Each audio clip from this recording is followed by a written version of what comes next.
You're gonna use a tiny piece of paper? No. So,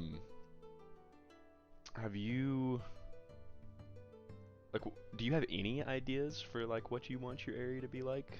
Because like, it I have a doesn't have name. to be. You have a name? I have a name. That's it. I was thinking about it while I was eating. Let me hear it. I don't know why this sounds familiar. So when I say this word, if you're like you're an idiot, that's already a thing in a different fantasy world. You just tell me. But is I like the name Ishkateth. I have never heard. It sounds familiar because I think, It's like um, phonetically pleasing. yeah. I don't know why, bro. I was like, I feel like that's already a thing.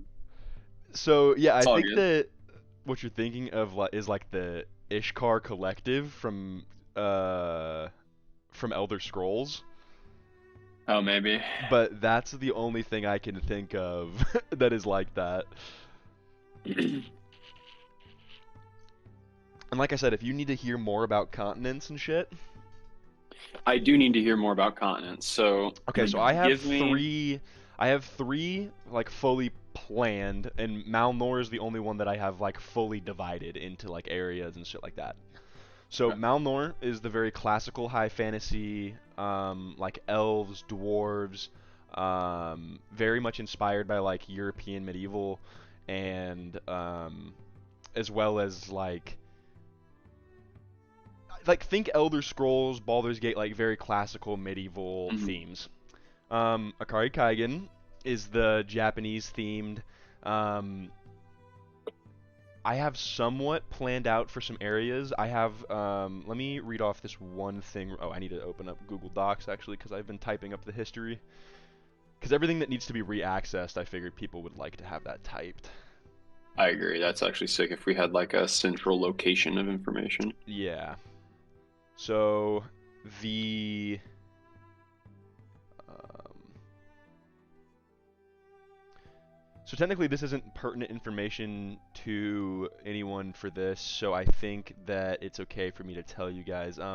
It remember like the salt plane that I described going into your session 0? Yeah. Um, it was actually created during the second major battle of the Falling, by the gods, in a battle called the Flattening, and it created the Ein, Ein Ni salt flats. Um, so this salt flat is like basically the definition of barren, and I don't know if you've ever like read anything about like people crossing the Sahara Desert like way back when to like get to like Timbuktu and shit. That's Mhm. kind of what I have planned for it. It's like people brave this salt flat basically in an attempt to connect the entire continent, and there are some nomadic tribes that like use the salt flat to their advantage and know how to live with it. That's Um, fucking wild. Okay. there is also an extremely up on the northern part of the continent. There is an extremely mountainous and like snowy portion of the continent. That's more of akin to where you're from. Um, it's kind of I don't have a map drawn up just because I haven't spent too much time because I've been focused on Malnor right now where you guys are at. Yeah. But so if this is like the southern portion, like this entirety, right? It's just like the salt flat is like on like part of the coast, and then the mountains stretch basically up north this way, and then the rest of the continent is like that natural Japanese like cracked lands and cherry blossoms and like some like no rolling hills, but like sharp, jagged like ridges and like kind of like streams and like snow capped. It's very beautiful in essence, and this is in the northern hemisphere mostly. Okay. Um, the other continent I have somewhat planned out is Alcazir. Okay. Sorry, that is not the name of the continent. It has Alcazir. I have not thought of a name for the continent, but it is very much inspired by Arabian themes, um, as well as some of it is going to be what's the right word for it? It's very like Arabian and like Middle Eastern, as well as like some Northern African vibes, like towards the coast and everything, kind of like with have you ever played Assassin's Creed like Black Flag? And there's Yeah. like sometimes Mhm. you beach in the Caribbean. Think more like the Caribbean vibes on like some of the coast and shit like that. This Okay. one, this continent has a very large desert towards like the southeastern portion of it, and then towards like the northwest, or sorry, the southwestern portion of it, and then towards the northeastern portion, there's a very dense jungle that has like flowing rivers, and it is separated by this like flats, basically like giant mesas that rise out of the grounds. Okay. Um, so I think I want to make a place. It may not be called Ishkateth now, so just because of where it's gonna go, I think I need to think of a more Japanese style name. Sure. But dude, I want to make a place on the continent where I'm from, Yeah. in the Salt Plains. I think I have Okay. a super good idea for some salt people. Okay, I like the idea of that. Yeah, for sure. So, Honestly, while we're doing this, I think I'm gonna try and flush out some Akari Kagan then. Which, by the way, Akari Kagan is literally just direct Japanese for homeland. mhm. Um, but technically there is no such thing as Japanese in this world, so ha.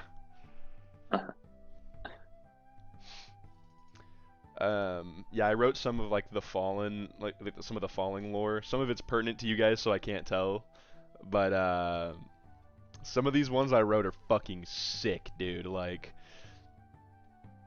the fact that the gods themselves literally affected the material plane is kind of crazy in the first place. But like one of the battles is called the Unshackling, um, the Battle of the Betrayers. Jesus. Yeah, it's pretty fucking sick. It's so hard to draw natural, like natural coastlines. Yeah. I've had some fucking major issues with that. Yeah, just let your hand go. Just gotta be as like irregular as possible, go in like all different directions.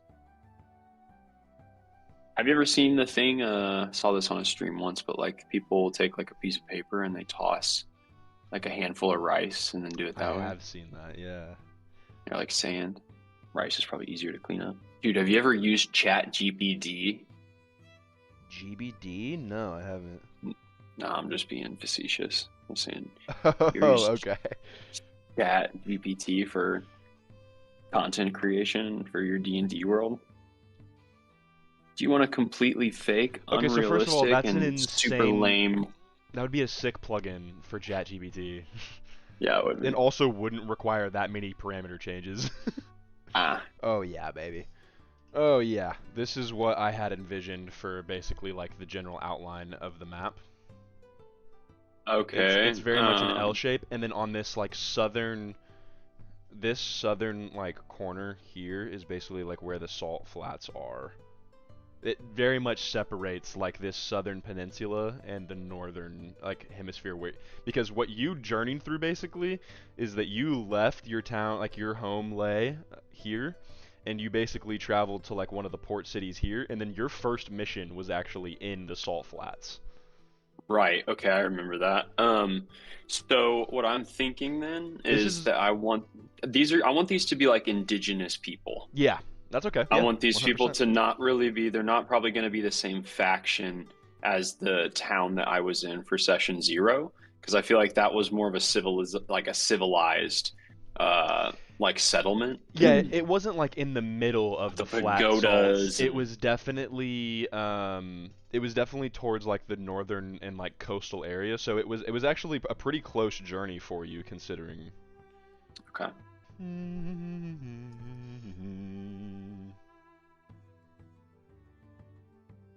Oh, that didn't sound super dumb. Fuck. I'm trying to think of a name for this really quick, but I'll give you the Japanese translation too if you'd like.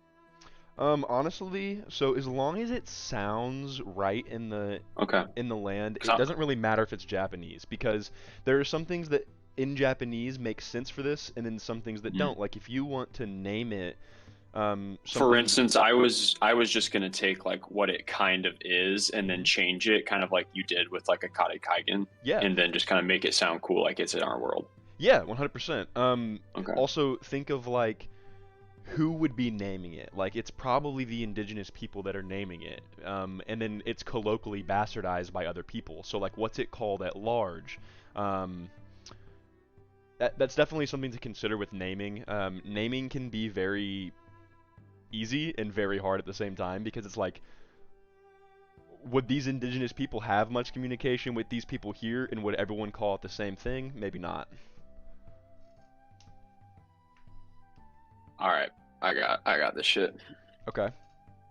This place is called Kutsure. Um, yeah. How do you? Okay.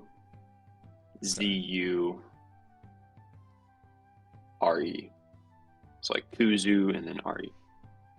Auzu. No, Kuzure. Kuzu. Okay, okay, okay. Okay. I like that. I'm going to go ahead and basically give a light representation of where these salt flats are. Oh, that's a way better idea. I think I have that spelt right. Yeah. Okay. Okay. But here, let me write up a little bit of a description and flesh it out, and Yeah, then I absolutely. Go will ahead. share because I don't want to get too far and then not lose or like lose my train of thought. Yeah, the hard thing for me to figure out usually with like positioning things is like how do you Hmm. geographically make things make sense like in a world where not everything actually happened naturally? Yeah, bro. What do you mean you didn't plan the tectonic plate structure of this Yeah, entire world? like it's like it's kind of it's like there's mountains here, bro. I'm like it's whatever. Yeah, bro, get your fucking DM skill up. Honestly, the number one thing I did was actually look at real maps and just kind of be like, yeah, that shape makes sense. One of the cool things with Tokyo or with Japanese is that it basically explains what it is in the name. Like Oh yeah. all capitals have to in it, like two. Mm. Uh, fucking office places have T. It's like that's fucking nice. I was gonna say it's kind of strange. Like English really be kind of hard as fuck. Yeah, literally. It's like so many things. This is very much so a smaller continent than Malnor, by the way. Like a lot of it is very much well connected, other than like the salt flats. Okay. Okay, this is what I have so far. So the Kusure, it's a village in this village deep in the salt flats. This village is said to move as time goes on. It is a hard place to find, seemingly cloaked by mirage.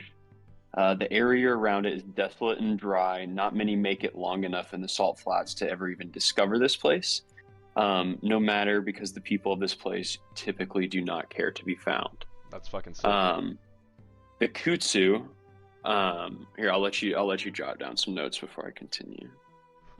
So So I'm kind I'm of trying to just give you like ideas and like a general like I don't want to do too much deep shit because I want you to develop that into your own thing. well, what I was kind of Um, thinking is that if you wanted to take this all the way, we could do like a one shot where you get to play it out, and then afterwards, you send me all your notes, and that's just your place. Like,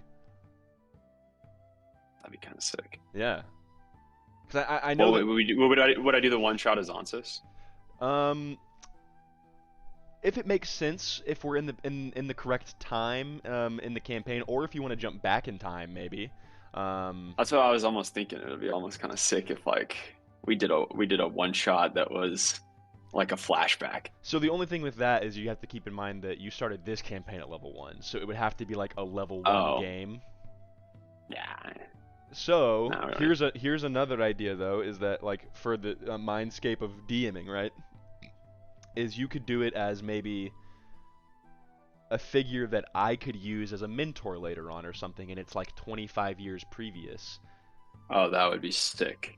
and maybe there's some sort of training or some sort of test that goes on for this village. Um, can maybe, speaking of mentor, can my sensei, like the guy that was training me and the homies back in session 0, can he have had a nice little stay Yeah, at the Kutsure? so the whole thing is that whenever he became your sensei, he lost his name. So this would be going back in time, and I would have to flush out that character. That could be someone I could play, and then we could gather some of the friends to play some other characters around that. We would all basically be monks unless someone is Right. like hired or something, which I think would be a cool dynamic for like a one shot.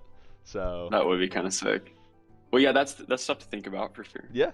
So I do like the idea because I even have an idea now of like what we could play into with Ansys if we were to flesh out like why maybe my mentor is the way that he is. yeah, because we didn't go into it too much. But he was very much a stoic and like he was a good mentor for what you guys were doing, but he is not the nicest fella. Cool. I like the idea of the like moving village. Yeah, because So that's kind of ambiguous too. It's like, is it moving? Is it the mirage? Are the people that are in the salt flats that finally yeah, make it long enough to get there? Are they going crazy by the time they get there? It's like yeah, they're keen in the illusory arts. So this is the next part of my little excerpt here is the Kutsu. That's the people that live in this place, are indigenous to this area, somehow living in the middle of a salt flat and surviving off of what they have, which is probably nothing. They're a kind of gross, emaciated, like uh, people. They're very ritualistic as a society, completely covered their skin. Um, in like 300, how like the people who like the shamans up in the mountains are like all gross and disgusting. yep. So that's kind of like why they keep themselves covered. So, Um, here's one thing to think about as well, is you had mentioned something about Ansys wanting to do some sort of like a genjutsu akin to. Um, so let me look up the Shadow Monk real quick. what is a genjutsu? Like a So yeah, you had mentioned something like that, because you said that you wanted to do like the hand signal thing, basically. At Yeah, so Shadow Arts is you gain the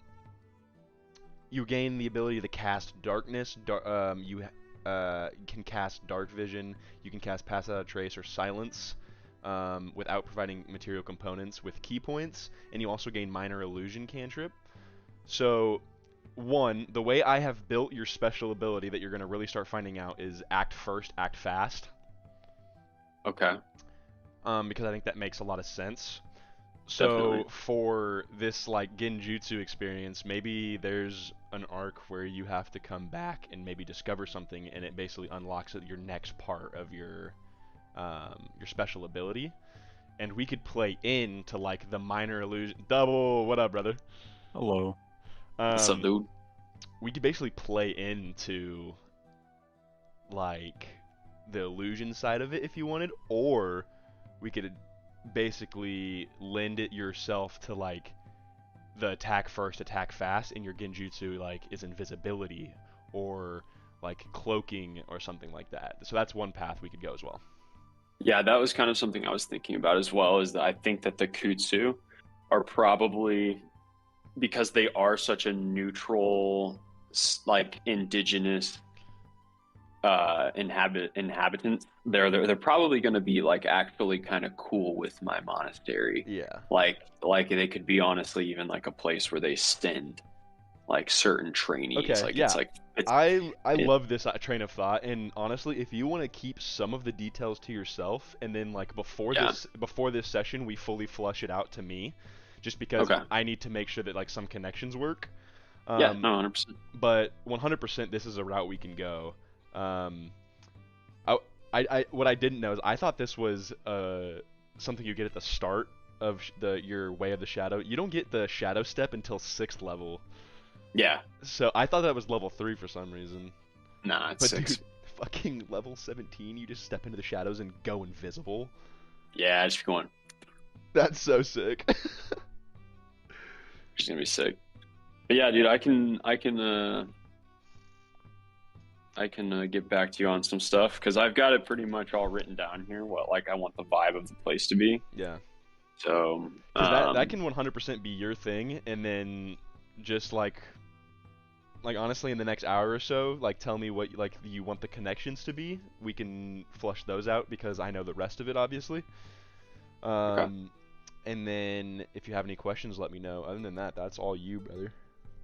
Okay, fuck yeah.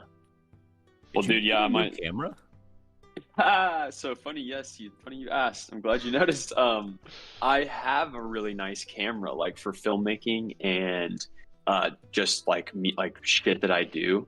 And on the firmware update for it, you can just plug it in to your computer and use it as a webcam too. So now I have like literally a Sony A7 IV. Amazing. Yeah, as my webcam. Bro. Because Yeah, I that's joined and I pretty was like, man, that looks crazy. It looks Yeah, insane. It like zooms and it like has eye tracking and it focuses on me always. So yeah, I was like, this is actually big ups for the stream and everything too. Huge ups. I think the thing I really need right now is a ring light. Blurs the that's fair. background. Your lighting's really not too bad, Double. Yeah, it's more just like it bothers me that there's just a shadow right in the middle of my face. Yeah. That's understandable. So I had a little bit of trouble getting it even just like bright enough in my apartment with like the shit I have. Mm. But now we're good.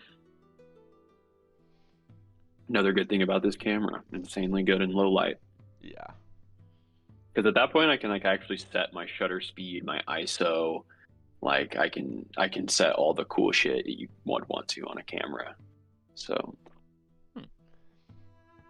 Double, while you're here, the original path we had discussed is you being like somewhat of a tank type, like frontliner.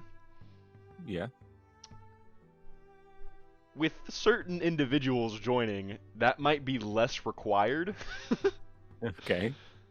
So if you want to delve further into the investigative side, I would be totally down for that. Or if you want to stay the path, I'm also okay with that. I just wanted to let you know if that's something you didn't want to necessarily do and felt like you had to. No, that's just something I wanted to do just because like I liked the flavor of it. Okay, cool. I just wanted to make sure, just so you didn't feel pressured. Yeah, no, it's all good. I think. Well, yeah, I like kind of like where most things are. Cool. That's all I needed to hear. Because I was worried at the first, like with the first couple sessions, that people would, especially since we have a smaller party and no one really chose like a barbarian or anything. People are gonna be like, oh, I have to fill this role, otherwise we're doomed to fail. Yeah, no, I just wanted to play that class because I one of my favorite things to do is roleplay an injured like character or just tired. Yeah. So that's kind of what I wanted to get that from. Okay, cool. Cool. I'm excited to see what you guys get down to in this next session in Deep Hollow. I'm excited. We're probably gonna I'm get into. so excited. I think we're gonna get into at least 2 fights. We're gonna get so fucked up, Double. Like, I already have a feeling. I'm like looking around. I'm like, these are bad people. Like we already are planning on jumping somebody, and then we're gonna go into a warehouse with an unknown amount of people. Yup. Oh, I need shit, to man. get a couple levels, bro. I need to start being a shisty little bitch. So I need to be a little. Depending on how the next session goes, there's a chance there's a level up. Word. Yeah, because at least like at level 3, I will actually subclass. So With basically how since I'm doing milestone, fighting doesn't have to be the only way you guys level up. If there's a major thing that happens and it feels like you guys got like an experience from it, that might also be worthwhile. So just keep in mind that I'm not looking for only fights. yeah, I feel that. Ah, Oh yeah, dude. I know what these people look like too, bro. Like I'm thinking in my head, I'm like, yo, I'm like, these people are gonna be so sick. Yeah, I gotta write. I'm meeting with Keegan tomorrow, and as well as Mason tomorrow to do his character. So Nice. Are we allowed to tune into that? you guys can tune in, just like I encourage everyone to watch Session Zeros. Just remember like your character versus over the top, all that type of Yeah, stuff. they're So not. They're not session zeros, are they? they will be sessions. Well, for Keegan, Session Zero. Um, for I want Mason, to watch I'm not session sure, zero. depending on how far we get, because he has given me no insight to what he wants his character to be, other than maybe a cleric. Okay. So if I, have an hour to kind of like get his story started and everything, then yeah, we could do Session Zero tomorrow. Well, cool. Yeah, just let me know. I'm about to say, but you guys are more than welcome to join in for Keegan's, because I'm sure his will be pretty cool. So. I just want to make fun of his little bitch ass. Yeah, those are non-streamed sessions still, so Okay. very That's much exclusive. for us. Yeah, they're Keegan's for a us. funny guy. 100%. You know, that's what you'd put on the Patreon, Ian. You should get a Yeah. Patreon. Dude, that's actually something I thought about asking you guys about. That's something that wouldn't be just mine, and that's something that I think we should discuss off stream as like a whole group one night.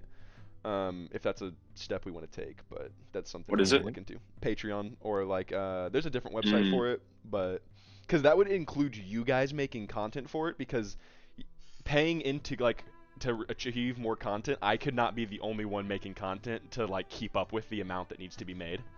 Yeah. So it would require like character AMAs and stuff like that, Right. like Yeah. something like that. So. I mean, dude, if we had a community built and people were into it and like wanted to do that, I would totally do an AMA as a fucking, or an AME as a fucking, or AMA as a fucking, like Ansys. That'd be so Yeah. cool. Yeah, I think that there's definitely an avenue we can go with that. I think that's a little further down the road, but I am glad you're thinking about it, Double, because that's a really good idea. So I just kind of threw it out there, but I just after I saw how well one of those shorts did, I was like, oh, I didn't think me just going, screw that would, because it was also Wild. cut really well. Of Yeah. just we shouldn't do anything rash. Screw it. because dude, you know what's funny is I thought those two moments were like super far apart. It was like a minute of discussion between Brandon going, "Let's not do anything rash," and then you going, "I'm gonna attack him." It's because I think the real turning point for me was when he was like, we should go back, regroup, Yeah. and wait till next. That's when I was like, nah. Yeah, you're a very much get things done quickly kind of guy. That was just what like I wanted to avoid being destructive, but in that moment I was like, I think this is what my character would do is valid here. Yeah, 100%. And that's an important note is like we have a good group of players, not characters, for you guys to be able to be like, hey, maybe that was a little uncool to do in the moment, and you guys are willing to be like, okay, let me not like fully extend myself into that situation where everyone else feels uncomfortable. Yeah. Just in the future, it's probably not going to come up, but just for that point, I was like, I think we can handle this. Yeah. But there was also the idea of like, hey, there's someone who's captured, and the longer we wait, the longer they're kind of dealing with it. Yeah, 100%. Yeah, it would have been interesting to see you guys come back, because it would have been worse. Like 100%. Like, what if they were just gone? What if Yeah. I'm hoping that you guys get to meet a character that I designed next game as well. There's a whole lot of shit happening in Deep Hollow.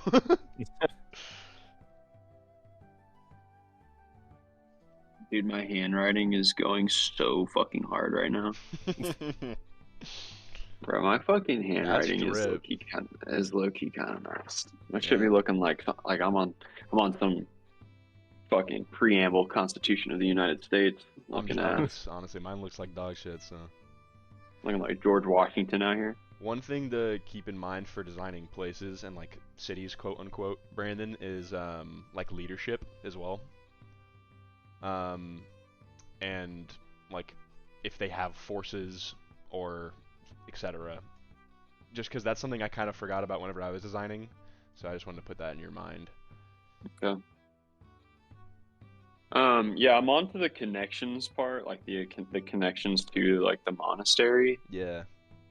So is there anything I need to think about as far as how they would be related to each other? Like what can't they be or what could they be? I will give Or you did a I I will give you a reminder description of what your monastery is like, and Yeah, please. what your like faction is like. Mhm. They're very much so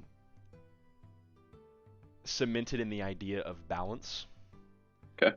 Um, balance to this group of people basically means what benefits the most amount of people. Okay. Oftentimes it includes dealing in like political assassinations and shit, but it's not out of a necessity for the monastery. It is out of necessity of what they think benefits the most people. So Okay. they're like you are taught to be a selfless person, but not in a manner of let's do the most good. It's I need to do what is necessary, and I need to do what could basically like change for the better, or just to like basically course correct. Oftentimes that comes with taking down evil, because evil tends to be the loudest voices, right? And Hmm. tends to act the quickest. But that doesn't necessarily always mean that you're going to be doing the correct thing to do it. Yeah. So, with that in mind, try and draw a connection from maybe that theme Okay. and maybe play with that idea.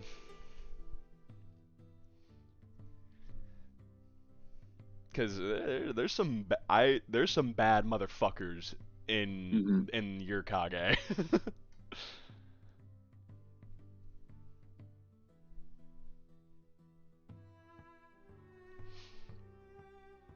I'm excited to have all of you guys like reach your next step for story as well. Because right now you guys are necessarily on like a main quest, quote unquote.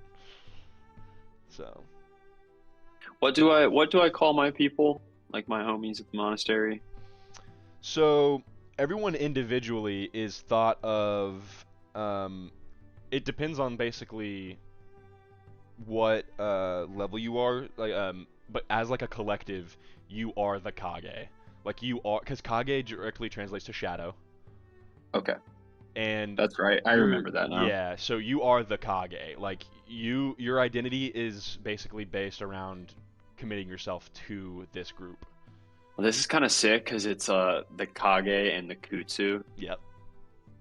So also I didn't ever explain this, I don't think, but the Kutsudere, I think it's like our basically Japanese inspired version.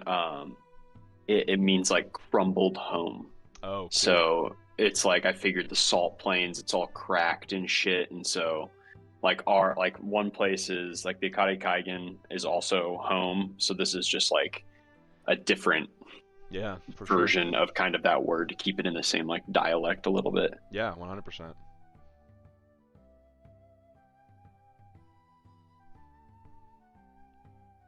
Oh shit, there we go.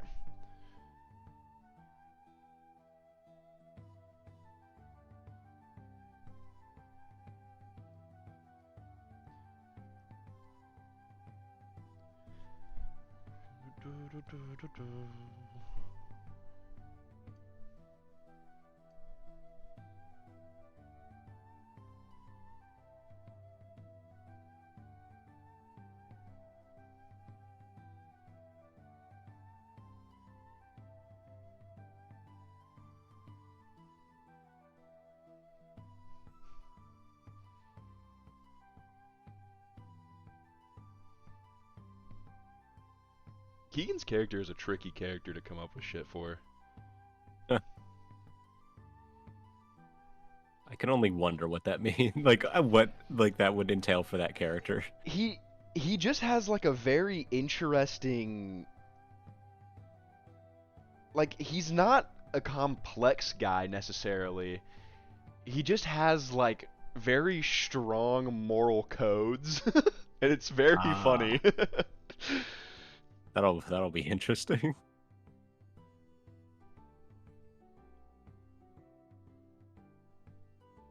especially What given. race did he choose?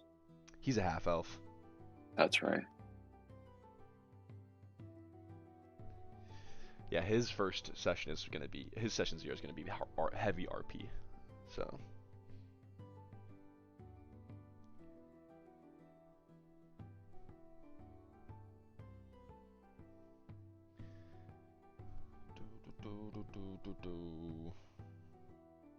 I was gonna say it's like my character has a strong moral code, and it's like to an extent. I will say, Double, I love the way you play your character because it allows me. I have an idea right now, right? That I'm gonna put you in some situations that is gonna make you think. All right.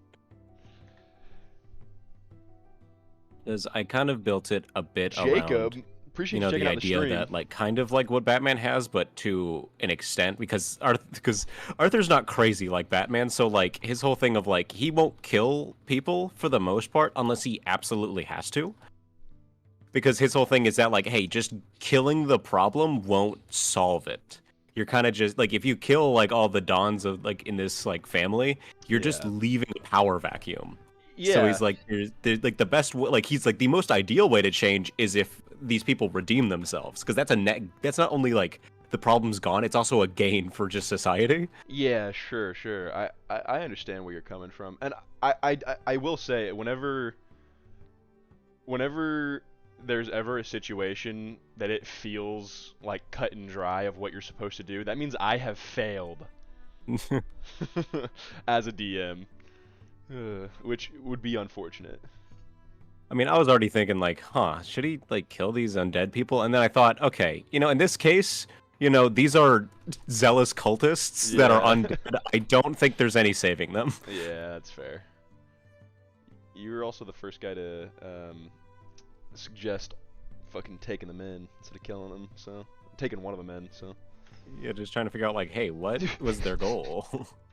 A chat member just asked us if we were foreplaying. That's fucking comical. That is so funny. This is not the roleplay, this is the foreplay.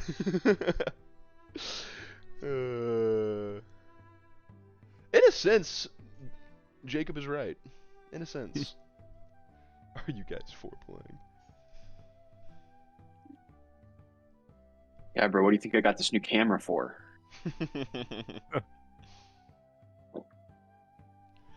Can see us foreplay in 4K.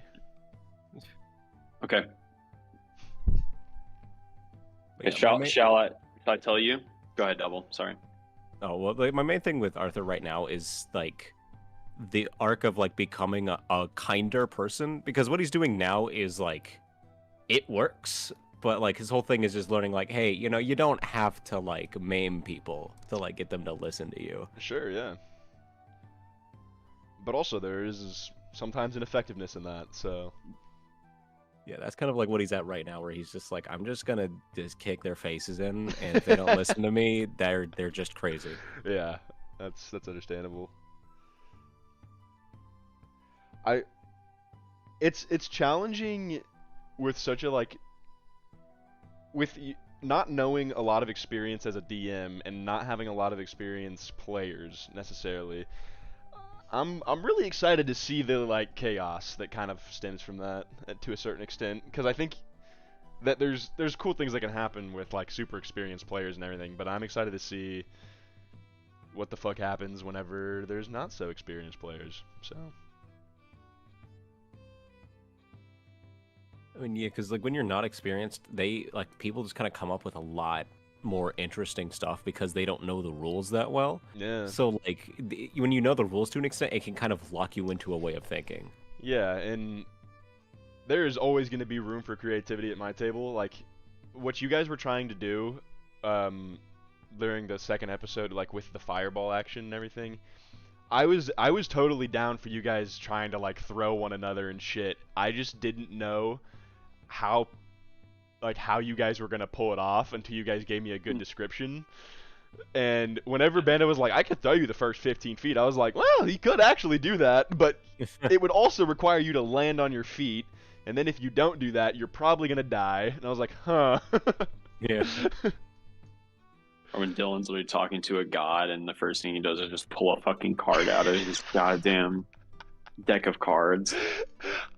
I love the idea that he's gonna meet someone who puts him in his place eventually.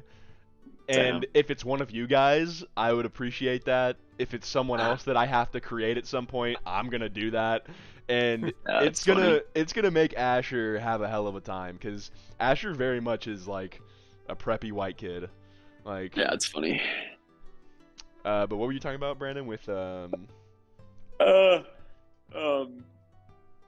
Okay. So here's what I'm thinking. So these places both are neutral, correct? They're not necessarily friendly. They are. I'm sorry, they're not friends. They are friendly. Just because of their neutral standing, they're almost like we're so neutral, and like my monastery is at least somewhat integrated with society still. The Kutu are not. Yeah.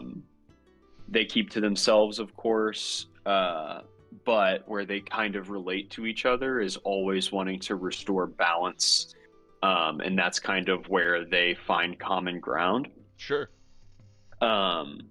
They kind of also use each other's weapons to each other's advantages. For instance, the Kutsu are not ones to necessarily go assassinate somebody, but in order to assassinate somebody, the Kage can use some moves, that maybe the Kutsu have taught them.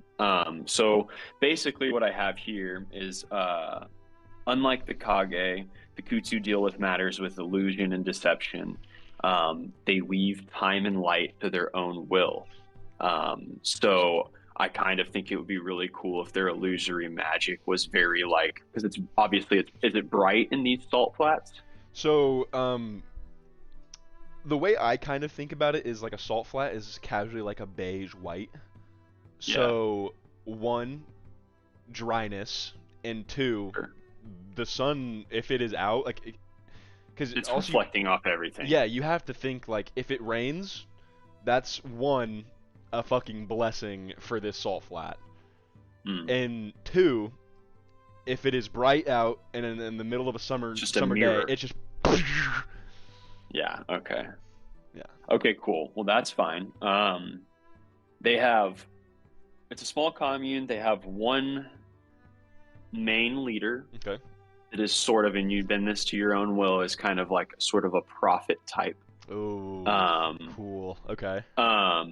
So I'm thinking, he's sitting in a room. I'm thinking that all of these, I'm trying not to be like Tatooine. Yeah, like, sure.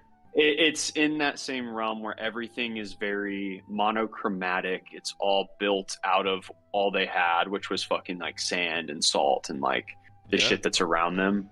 I think like kind of like I don't know, their furniture is a little bit like a mixture of burlap and bohemian. So this is good things to think about, because if you're going to be DMing a session for this, right? Like these descriptions are what help you kind of plant those seeds of whenever your players walk into the zone, where you can be like, boom, this is what you see, this is what's happening. Yeah.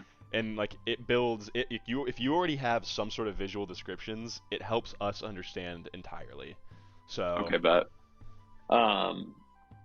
underneath the one leader, there is a couple of like what we would maybe call like disciples, or some people that follow very closely and are like advisors. They help foster power, certain things like that, carry out duties for the main leader. Okay.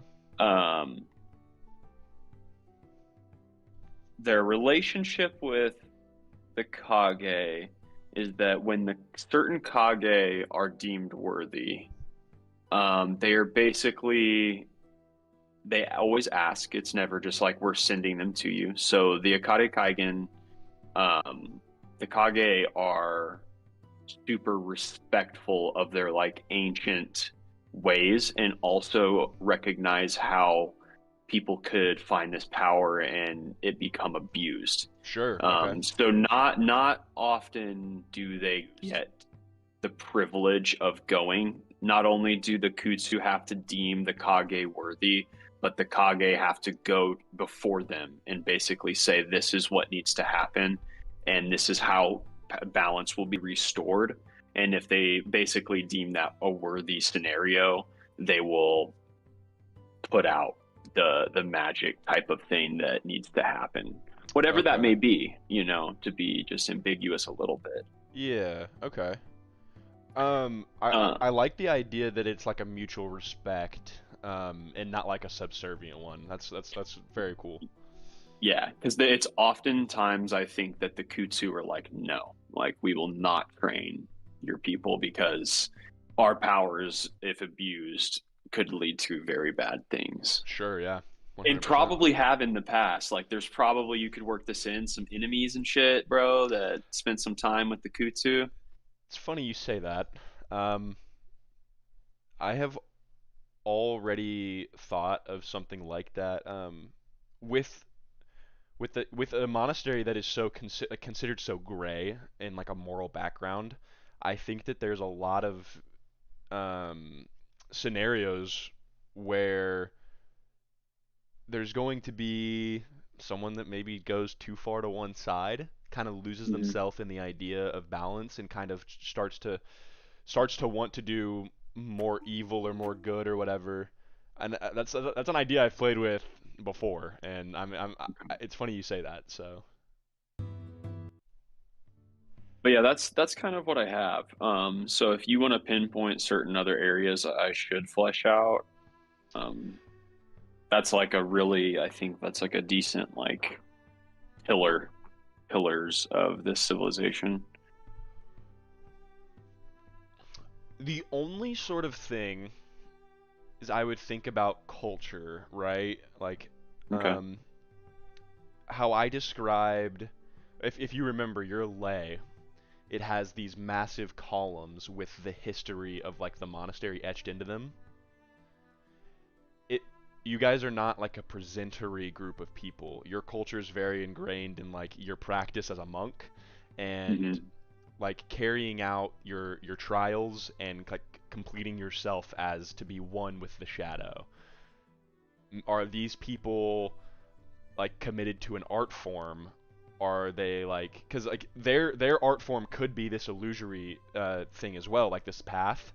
But just kind of think like, if he's a prophet, like, do they have ancient spirits, or are they protectors of like the spirits of like the people that have passed on? Um, just kind of like think about that scenario. So Okay. Okay.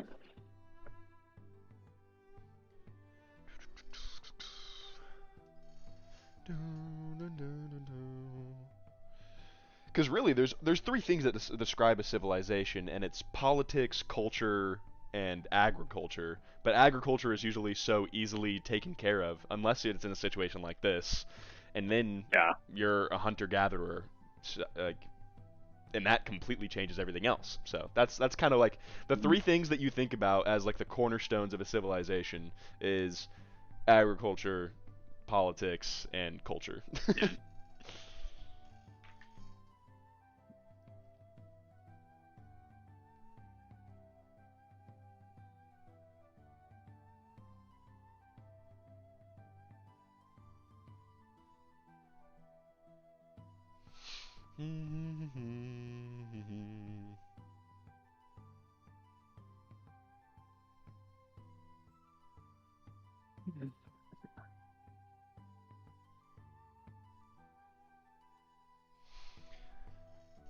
Double, do you know whenever Troy is going to be free? Because I think he said that Sunday was going to be the first time we could play, but if we could squeak in a session before that, that would be fire too, since we've taken such a long break. I think Wednesdays and Thursdays also work for him because they work for me too. Oh, okay. I don't know about if it's all day, but for me on those days it's all day as well. Gotcha. I bet. Yeah, I was gonna say Wednesdays and Thursday nights I typically work, but I'm available until 4. So Yeah, the only I don't want to fuck with the schedule too frequently is the Yeah, main thing. yeah. Just keep it consistent. Yeah. Because if it's between that and just waiting till Sunday, we can just wait till Sunday. Because once we get back on the Sunday grind, we'll have pretty regular sessions. I feel like. I think ooh, I should probably mention this in general too. I would like to start like an hour early just because if we're going to have one, it's the first session back, so there's going to be some time like finding footing, etc. Hmm. And also, if we have two players trying to like figure out whenever those guys are coming in, not during it's not going to necessarily be during this session, but if it makes sense story-wise, Yeah. and you guys come across it, and I'm not ready to have two players join, that would be bad. So Hmm. Yeah, if we're starting an hour early for this session, yeah, probably like this next one that we're doing. I mean, honestly, we can I would just just like need to let some maybe. people know, but I should be Okay. good. Okay. I gotcha. So what would that put us at, like 7? Yeah, because if it's ever inconvenient, then that is totally fine. Because 8 o'clock on a Sunday, one, I understand that people usually have things on Monday morning. Yeah. But also, the main reason I did that is because I knew that everyone would be free. So, Yeah, I mean, and even if we need to in the future, if 7 works better regularly, we can Yeah. push just to 7. That way we have like a little bit of time afterwards to like do shit.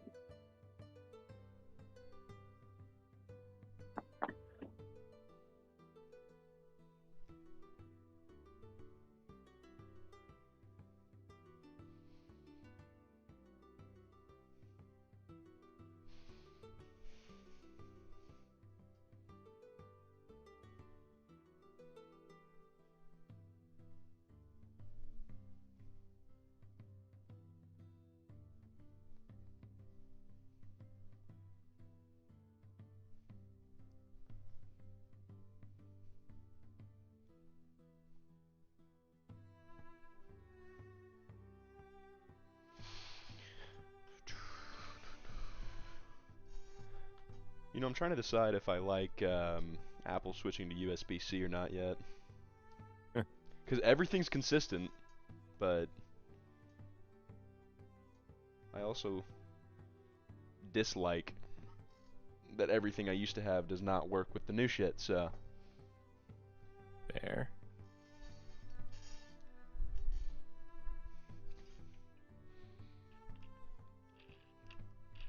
Hmm.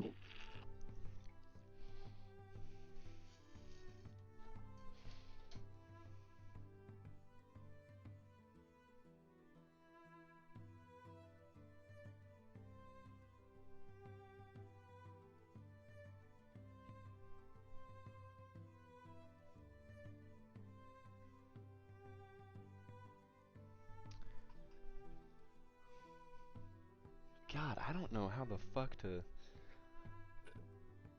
With how Keegan's special ability works, I don't know how to work it into his background at all. Hmm.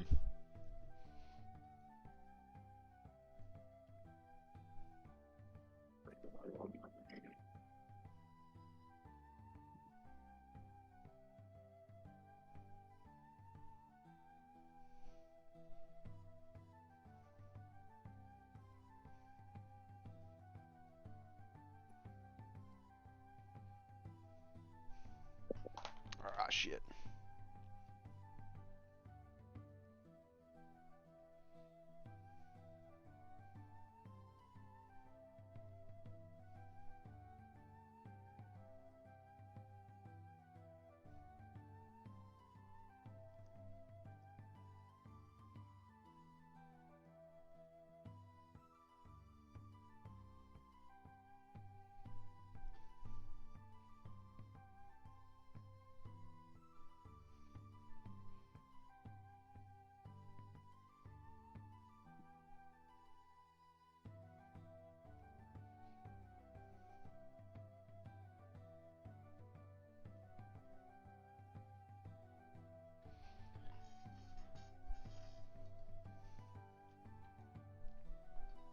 Double, have you ever DM'd, by the way?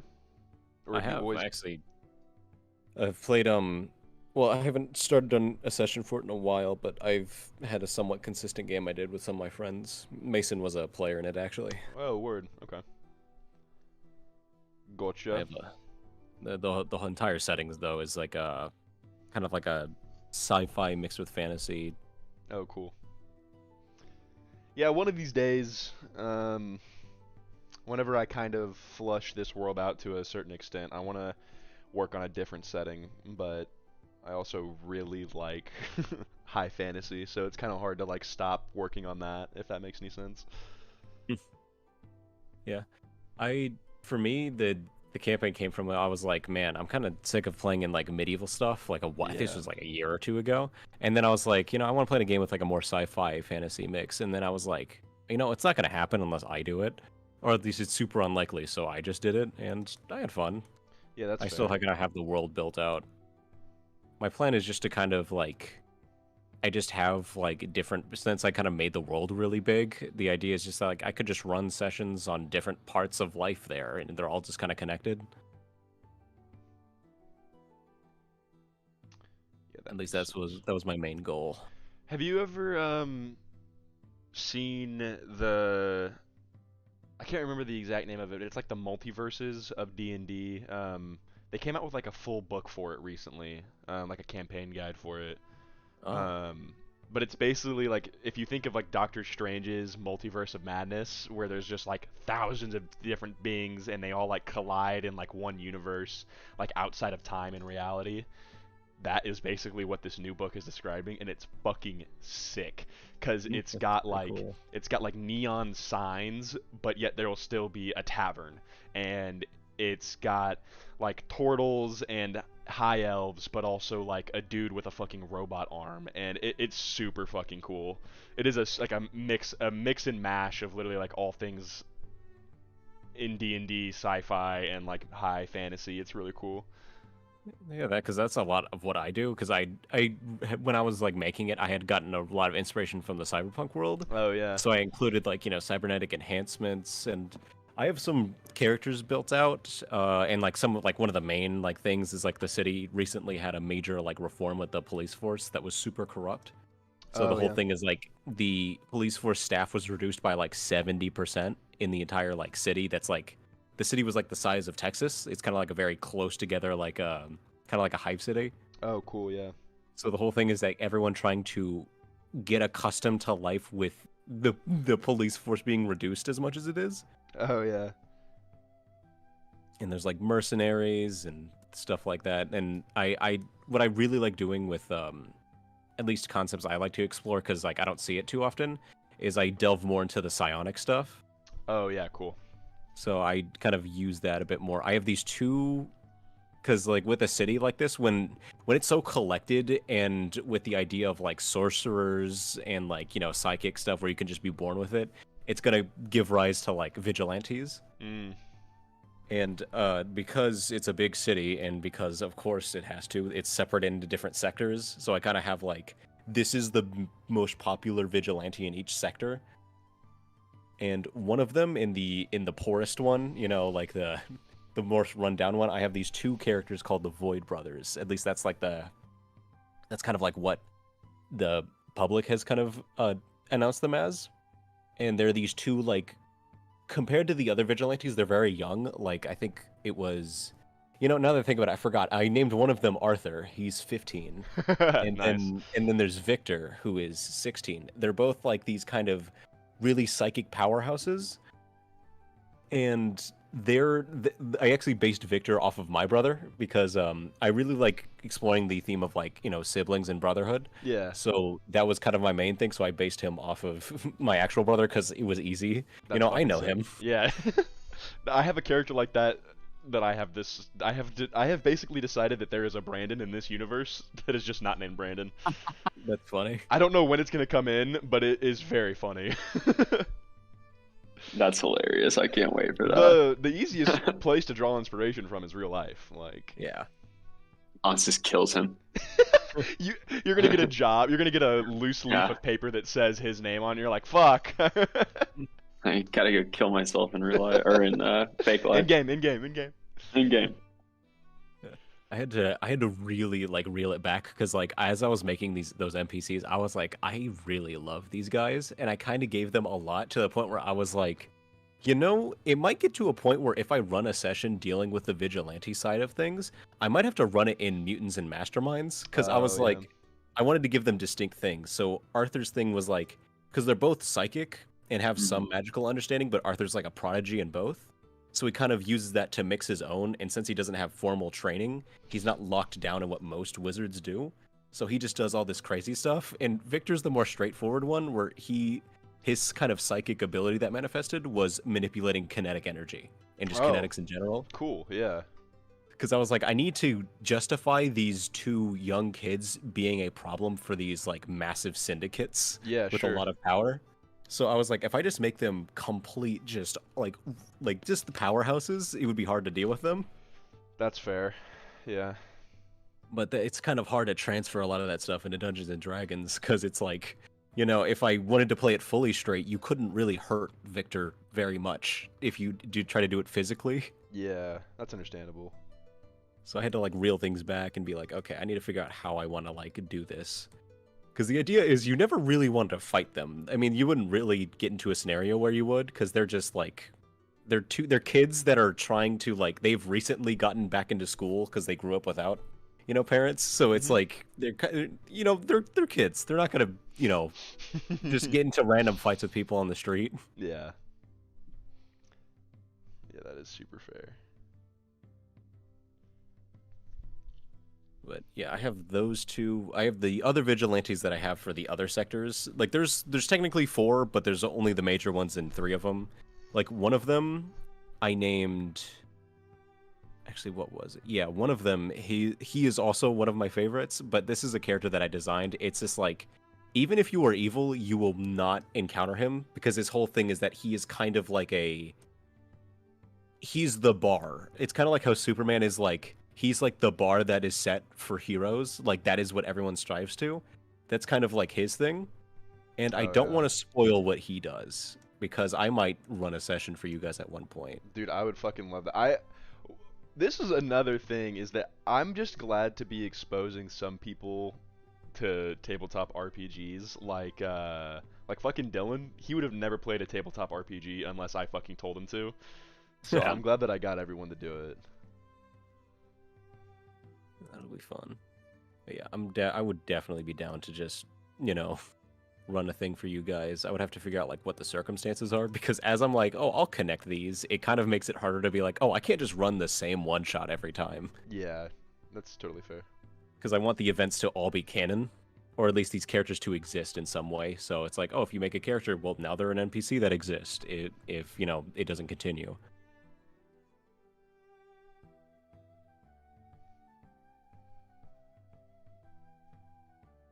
But yeah, I have a couple different things, and I made a lot of NPCs, that was a mistake on my part that I was like, I really need to learn to reel this back because a lot of them are in like this one particular spot. Yeah. Making NPCs is a tricky business, man. It's some of the most fun I have, and also some of like the most daunting. Because it's like, fuck, if you guys come back to this town and I can't remember this person's accent or something, it's like, honestly, What now? fuck it, it's changing. Because at a certain point, like, you guys are gonna meet so many NPCs that don't matter, Oh yeah. but you guys are gonna hold on to in some way or another. It's gonna be interesting. Otter, what's up? Appreciate you checking out the stream. Just found your D&D series from YouTube Shorts. Well, hey man, I'm glad they're working. Shit slaps so far? That's what I like to hear. For the 2 players here with me, a dude just dropped in the chat and said, shit slaps so far. So, big ups to the players. Nice. Thank you. We love definitely to see. appreciate it though. Yeah, this is definitely not I Not a feel like part of I the think I got series, a good but- feeling after we almost got into not we. Dylan and King almost got into PvP in the second session. I was like, this is gonna go places. There, Yeah. with the 2 of them, because one, their real personalities are pretty confrontational, but in like a joking manner. Like most of their jokes come from like a confrontation kind of side of comedy. Yeah. And the way that that plays out in character is just both of them being hostile to each Yeah. other. So I will be interested to see where the two of them take that because they don't like each other. Like 100%. Especially Bando. He just kind of doesn't care about Asher, but Asher definitely cares about Bando, which is very funny. Like something I didn't bring up when as it happened because it went from out of character to in character because originally Asher didn't know that Bando left that out Yeah. just to spite him, but somehow I don't remember when or who did it, but at some point in their argument it went from out of character to in character. And I was so like sideswiped by that. I was like, when did this happen? Yeah. I was like, wait. Yeah, it's because like That was fucking obviously so funny. obviously my number one priority as a DM is like are both parties comfortable with like an in character conflict because I don't necessarily want someone to like start an argument and it be like, hey man, that was too far on the RP and shit. What's a D&D campaign without a little conflict, says Otter, and I 100% yeah, that's kind of what I was getting at, is like there's so far where you can take it, especially with newer players, is it's like that kind of made me uncomfortable, maybe let's take a step back. But with the two of them and their personalities, it works perfectly. There's no limit. Yeah. Like they both Right. don't really care. They don't care. And especially with like I think that all of you guys understand it, but I think the two of them, if anything ever goes too far, someone's going to be like, "Hey, let's tone it back cuz that felt too real." Yeah. So, I don't know. I hope that they work it out in a way that is a little interesting. Yeah. Like that's kind of why like in character conflicts is always like You're a great DM, it's by always the way. interesting to like Thank play you, off Otter. of. I appreciate it. 'Cause, that means a lot. I just started. What I'm was it? new It at was like that was the so- reason. That was partially why I did that whole like screw it thing. Because Yeah. I was like, this will open up an opportunity maybe for Francis to go, hey, what were you thinking? If he wanted to. And it's just like, well, I mean, we won. It's just in Yeah. character arguments are always interesting. I agree. An enemies even to been- lovers arc. Yeah, that's kind of what I'm hoping for the best because I think that would be the most interesting between the two of them. But obviously, I think that it's gonna happen naturally, whatever way they want it to be. If it ends up having a character leave the party, that will be staggering. That would be crazy. Because I don't think either of them have thought of backup characters. So I But- definitely haven't. yeah. Dude, there's gonna be a session where someone dies and someone's like, "Wait, what?" Bro, I don't want to die. No, well, that's something to think about too, right? Is like, I don't want your guys' experience in D&D to be, oh, you killed my character out of like spite or something. If it feels like a forced death, one, that's something that you would have to come to me with, and two, I don't really plan on just like straight up killing your characters. Because Yeah, but I as mean, of if it right happens, you gotta now- roll with it. Yeah, if it happens, it happens. That's kind of what it is. Two fine sessions with that. in, yeah. 2 sessions in and someone gets fucking wiped from the table. Can you imagine? Well, bro, it already almost happened. Yeah, I almost died, but I when you play tabletops enough, you kind of start thinking of character ideas that you want to use but you can't, so it just starts building up. Yeah. That definitely. I am excited to get the chance to play because I have only ever played in one shots, and I have only ever DM'd one shots before this campaign, which is why I want so desperately for Brandon for you to run like a session. Hmm. Because I think that one, having created this world allows for me to pull a character that might end up becoming an NPC you guys interact with and really Right. flushing him out to where it's like you guys meet this guy and it's almost like meeting another player even though you have only met him as an NPC, if that makes any sense. So Yeah, that's actually really cool. It's a very So- dynamic world building there, Ian. yeah, exactly. Sage, what are you coming in here saying pause for, brother? Oh, is it because I said coming in, Sage? Is that really your joke? Please. Sage with the resub. Let's go! Let's go.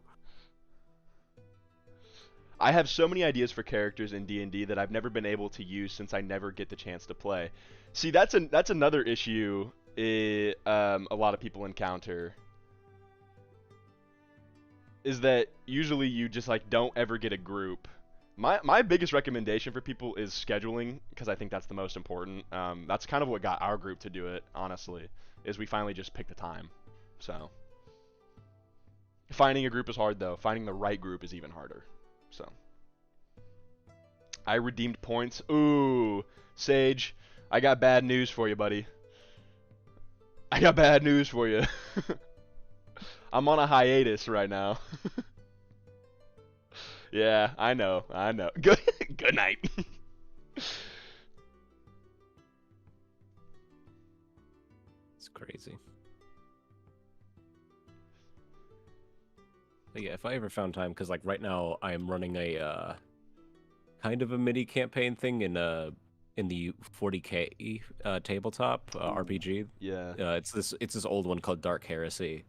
It's the second edition that I'm running, and I need to actually schedule a time to play more of it. Yeah, 40K has always intrigued me because of like how unique the setting is. And I don't know enough about it, truthfully. But from what I do know, over the top. Yeah. Also, did you guys fucking hear that Henry Cavill is like producing his own 40K series now? Yeah, I heard about that. I was like, huh. Yeah, I'm hyped for that, honestly. I think it's gonna be really Interesting. good. Apparently he's a mega nerd for 40K. Yep.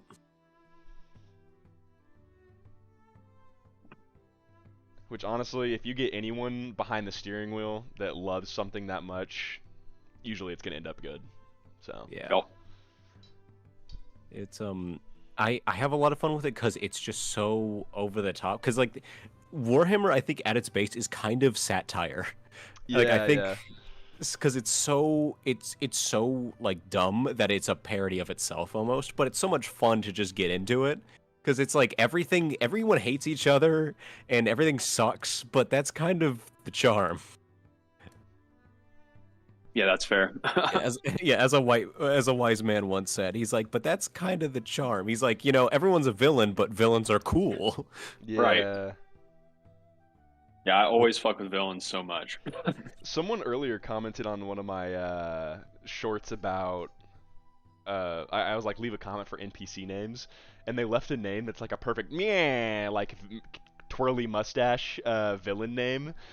Almost like a General Grievous-esque character who's like, yeah, I'm gonna get you next time, and then scurries away. It's so good. A few buddies who play D&D, but differing time zones and life shit always spells the end to any plans. See, yeah, that is hard. I mean, honestly, I don't know about you guys, but I think the biggest difference for us was that we had all kind of been anticipating it for like a month. That all of us were like, I will give up time to do this. Yeah. Yeah. Because I think that you guys are committed, one. Which might be something to think about, Otter, is that if your players aren't super committed, you might just need to find a different player, and that might suck in the short term, but you can always have people jump in as like a guest, especially for a home game. Mhm. There is always room to be like, you can just play an NPC basically. Like, come in and just have fun with the group. You don't have to be a permanent stay. Yep. That's something that I'm going to be experimenting with as well, and that's something that I encourage a lot of people to do, because Mhm. I have had... The only other person that's DM'd for me while I've been in college, he had the same issue where there was nights where he was like, dude, 3 more people asked to play, and now we're up to like a group of 9. And it's like, Yeah, well, you just you have have them to come put in. your foot down. Yeah, just have them come in for like a session and then be like, okay, get the fuck out. Yeah, like I felt like victim to that because like I invited someone and then my other friends were like, oh, we want to play, and I was like, oh sure, Yeah. and then our group had so many people we got nothing done. Yeah, exactly. Yeah. But also settling for Baldur's Gate 3 Otter isn't terrible either, because that game is fucking phenomenal. So. Yeah, it's awesome. That game is so good. But yeah, I think it's very important to make sure it's not them. It's just that I'm trying to be more serious about this because I think it'll be a lot of fun. And if you can't commit, then you can't commit. It's not a big deal. It's just something to bring up. So having the right shit. players is True and real. True and real. Yeah. Yeah, It's like true and real. it's like part of it is luck. I'm gonna be honest. Like I have a group that I've been running with for like maybe 2 years, Yeah. and I found our DM. Like the first DM we tried to get, he just ghosted us. The second Ooh. one, he's been a chill guy for the entire like for 2 years. He's been DMing, Damn. and we've just like, and I was just thinking, like I thought about it at one point, and I was like, wow, it just worked out. You know, like Yeah. I looked on Reddit for a DM, and it just worked out. Nice. Yeah, that's fair. I think that that's something I've never really thought about because I've always wanted to play right. I'd never looked elsewhere other than like my circle, and Yeah. I should have probably reached out at some point, which would have probably been good experience. But I'm glad that my first experience has been like, because like I said, I've done one shots before, but I'm glad my first campaign experience is with good friends. Yeah. Because Makes even though not all of us like know each other super well, I knew that your guys' personalities would work well as a DM. Yeah. So I was like, fuck it, this is the time to do it, and with the group Yep. to do it. So Yeah, everything did work out really well for us so far, and that's not to hopefully jinx it or anything, but yeah, 100%. I don't think that there's any jinxing to be done because also, like I said, we might end up having 6 players, and that is room to have someone leave, and then maybe they come back as a different character. yeah, dude, honestly, did make a good point because there is a ton of characters I would want to play. Yeah. And honestly, the more that the world goes on and the more it develops, the more I think about a cool character that could be played also. So honestly, if homie fucking dies, all will be well. Yeah, and there's also something to be said about this is an ongoing world. Your character dying has other repercussions than just Right. someone disappearing. So. Yeah.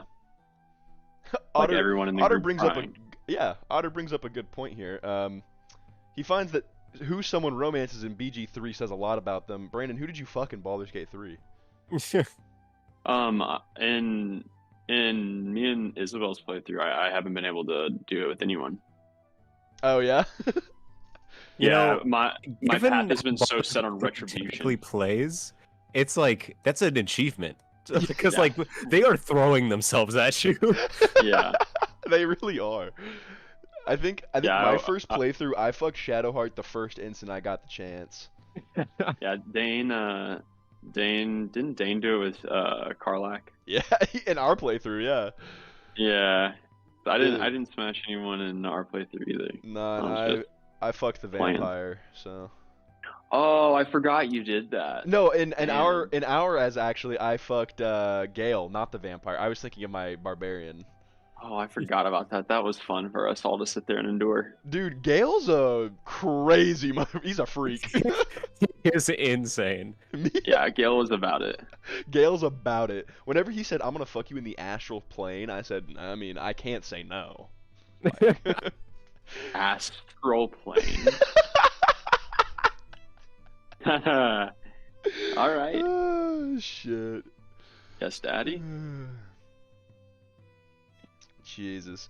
Yeah, because there was like that scene where he grew like 3 different spectral arms and was like hugging on it. I was like, damn. I think I made the right choice. Hey, I'll be right back. Yeah, you're good. Double, have you played BG3?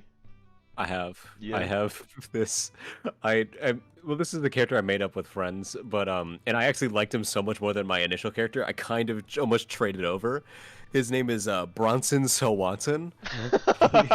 He's a battle master fighter, and like he's like this dark skinned dude, but I gave him hair that just doesn't match. So he has like this really pretty boy hair, but he's this like brolic dude. Yeah. So I just love him so much. It's so funny to me. Yeah, that's cool.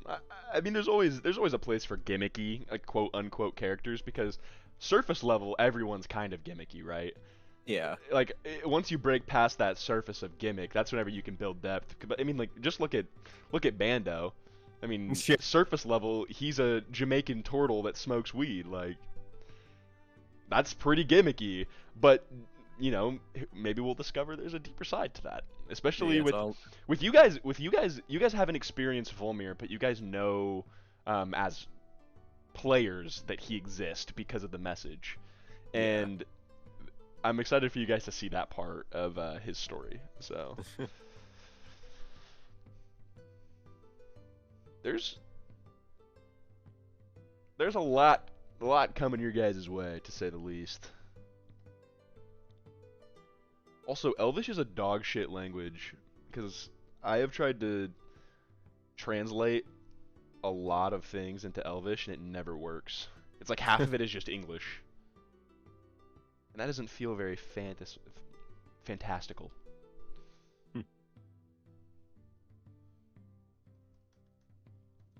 And there's like 37 different forms of Elvish.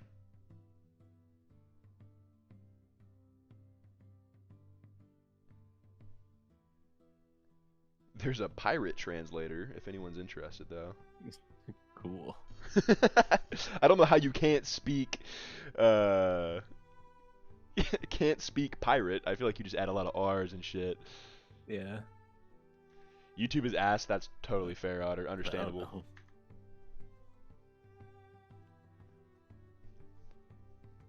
You know, I've thought about.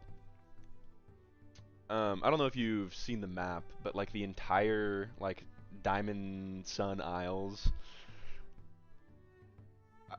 If you guys end up journeying there, I don't know how. I don't know how that's gonna work because I haven't thought about like who controls those waters yet.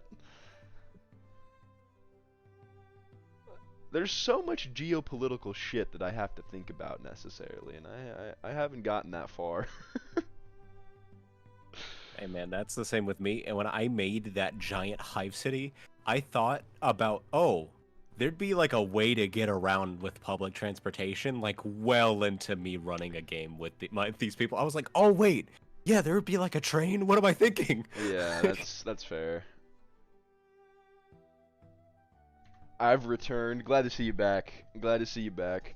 Now I don't know whether to call you Otter or I didn't think much about government. games. I was just like, there's a government, but you know. Ow, shit. Because I was so hyper focused. Because in the campaign I run, they're with the police, so they're dealing with like the the aftermath of it all. Yeah, I mean,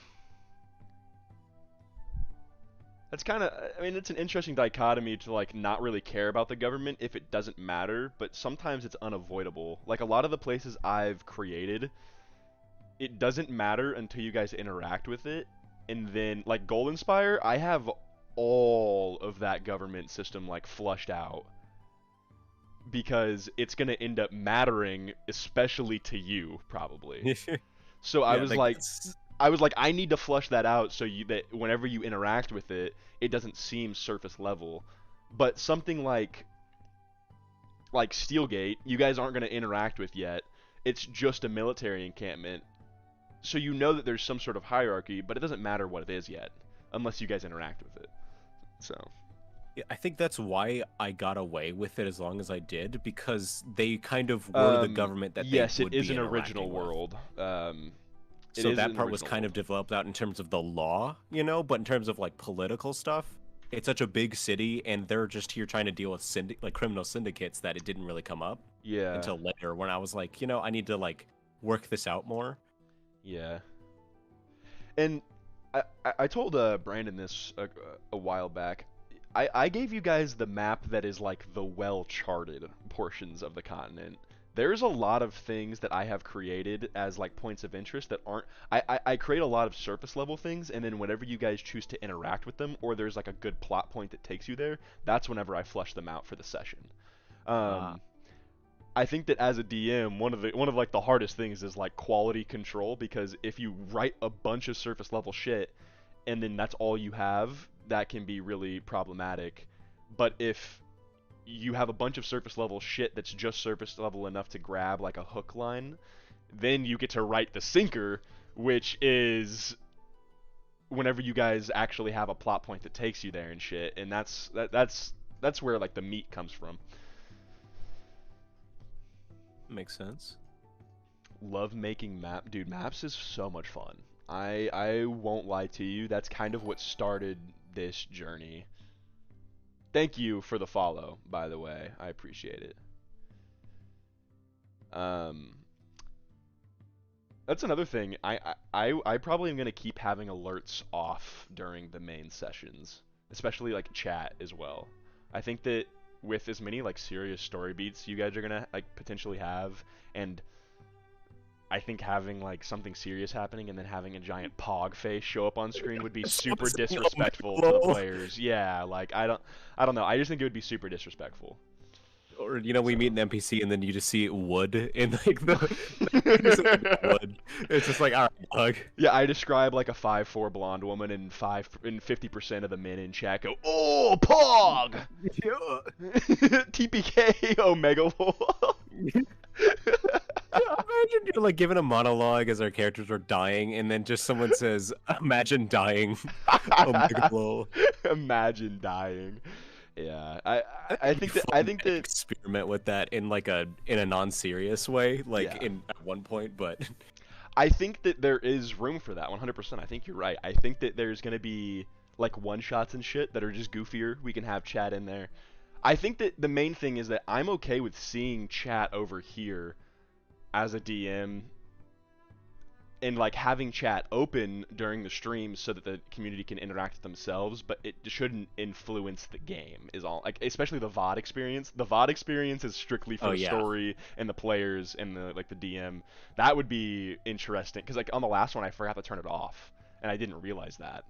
So yeah, I gotta pay more attention to that. But yeah, that would be interesting, especially because like with the more unserious stuff, I've kind of had this idea recently, like when the whole idea of like, when I was talking about those vigilantes, I was like, if I kind of structure it in a certain way, I could have like an evil campaign kind of be a horror-based thing of you guys avoiding these super powerful vigilantes. yeah. Because it's like, these like in a different light, these people are terrifying. So it's because it kind of turns into a horror game when you're like, I don't want to get my like spine ripped out by this 15-year-old. Yeah, that's totally fair. Dude, fucking Otter switched over to Twitch, and now I'm gonna start calling him by his Twitch name, Games. Came in here and he said he mentioned something where a warlock that calls his patron mods and his party members chat. Dude, yeah, I've seen that. That's before. fucking It's comical. So funny. That's so good. That would be such a good like spoof character for a one shot where your chat gets to control you basically. Because I mean that would be really fun, like for me as someone who gets to stream these. I get to be like, yeah, mods, ban this guy. Yeah, like, hey, yeah, mods, can we ban this guy? And you cast Eldritch Blast at him. That's so fucking funny. Dude, I might fuck around and find out with a session like that, honestly. Oh, that would be so sick. Chat plays D&D. I had a thing like that because I help moderate for this server that does like tabletop stuff. And one of the ideas that one of the admins ran at one point was the dungeon that was ran by the people in the Discord, where like what kind of would come up next was dictated by the people in the chat. And they would throw stuff out and then the DM would have to like improv on the fly. So it got to some really like dumb like ridiculous stuff that happened. Sitting there at a fork in the road. Can we get a poll in chat? Oh my god. I do think that, like I said, I think there's room for that. I just think that the main campaign... Oh yeah, definitely. Should be kind of separate. I do think it would be cool, like, if we, even during, like, the, quote, main campaign, having, like, my mods in chat being able to, like, pop up a poll would be still kind of cool. I think that might be something that's okay still. Yeah, that'd be interesting. Yeah, actually, now that I realize that if I had to run it, like if I did run it on stream, I would have to be the one streaming, which it's like, oh yeah. Well, I'd have to figure that out because I use Foundry, which Yeah. is like so I would be like, okay, how do I do this without showing the chat these folders of NPCs that I have and like stat blocks? Yeah. Brandon, here's an interesting question for you. We kind of discussed this briefly while you were gone, where like every character kind of starts out as a character, like a gimmick at the like surface level. How did you come up with the idea of Ansys?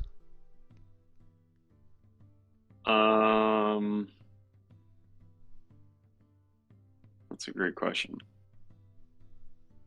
I don't know. I don't know if it was necessarily gimmicky, but like it started with the archetype of like wanting to be a rogue, but not play a rogue to its like truest form. Yeah. And so like after talking to you and like mentioning that I had also like wanted to play a monk kind of just because I think monks like you can play a really fun personality type with a monk depending on like what type of monk you are, and so that's kind of what influenced me to do that part of it. Yeah. And then obviously there's parts of the monk which we homebrewed that no one really knows yet that Yeah. other than double actually technically does know, but basically just homebrewed it to kind of meet my wants and needs of being like a shisty rogue-like assassin, but staying true to a monk still. Which I mean, I guess everyone will find out eventually. I think that we did honestly a really nice job of like homebrewing, like the balance of how we kind of combined the two things. Yeah. I I mean, definitely but like once it.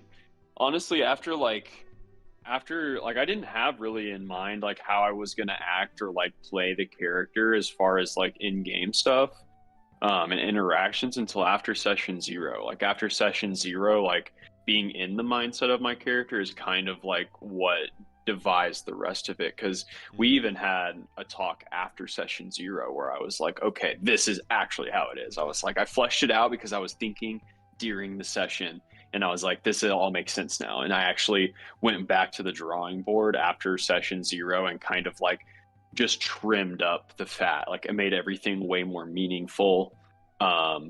Obviously Ansys is kind of like a double said it best, bro. It's like a what did you say, neurodivergent like something or another. It's like It was Ian, who was like a neurodivergent child looking at his father for yeah. And that put it really well because like Ansys has no charisma. He has no desire to like speak to anybody, and definitely doesn't relate to a lot of people. He's been confined to a monastery and trained from a young child to take the lives to restore balance in the world. So once I started playing with that idea, and also like it was hard too because as a person, as a human being, I talk a lot and want to interact a lot. Yeah. And so it's really hard to play Ansys like that sometimes because he doesn't do that. Yeah. And so like him in session 1 where him and Double are walking through the city and he basically is like, yo, he's like, we need to go west, blah blah blah, and then like rather than saying something, he literally like turned west and just started walking. And so while that's not how I would react in person, it's like I have to keep a really like good head on my shoulders of like, yo, how would Ansys do this? Mm-hmm. And the more you think about it and the more like neurodivergent you get, the cooler like the character has become, in my opinion. So that's just kind of where I'm at, and I honestly have a bunch of really cool ideas, and I'm fleshing out how. The hardest part is really figuring out how does Ansys interact with others, because he has to, and to make a rich campaign, you want to interact with your party. So I have like a bunch of really cool ideas of also like deriving from like real traits of people I've seen, like that were like strange to me. I was like, wow, that was strange. Why did you just act that way? And then implementing that into Ansys's character. So yeah, it's gonna be really cool. I mean, you in real life, you are very charismatic to a certain extent. It's one of the few things I think that, like, I wouldn't call it bullshitting, but we can keep a conversation going pretty well. And I think that Yeah. it's cool to see you take like yourself and stop playing yourself, Yeah. because there's like certain introverted sides of you, sure, and Mhm. the entire life I've known you, you've also been like that fine line where it's like you're mostly an extrovert, but you definitely have some introvert, and now you're completely like flipped where you're only an Yeah. introvert. It's like, okay, I need to go get things done, and this group is the best way to do it, but also I could do it by myself. Right. So I am excited to see that.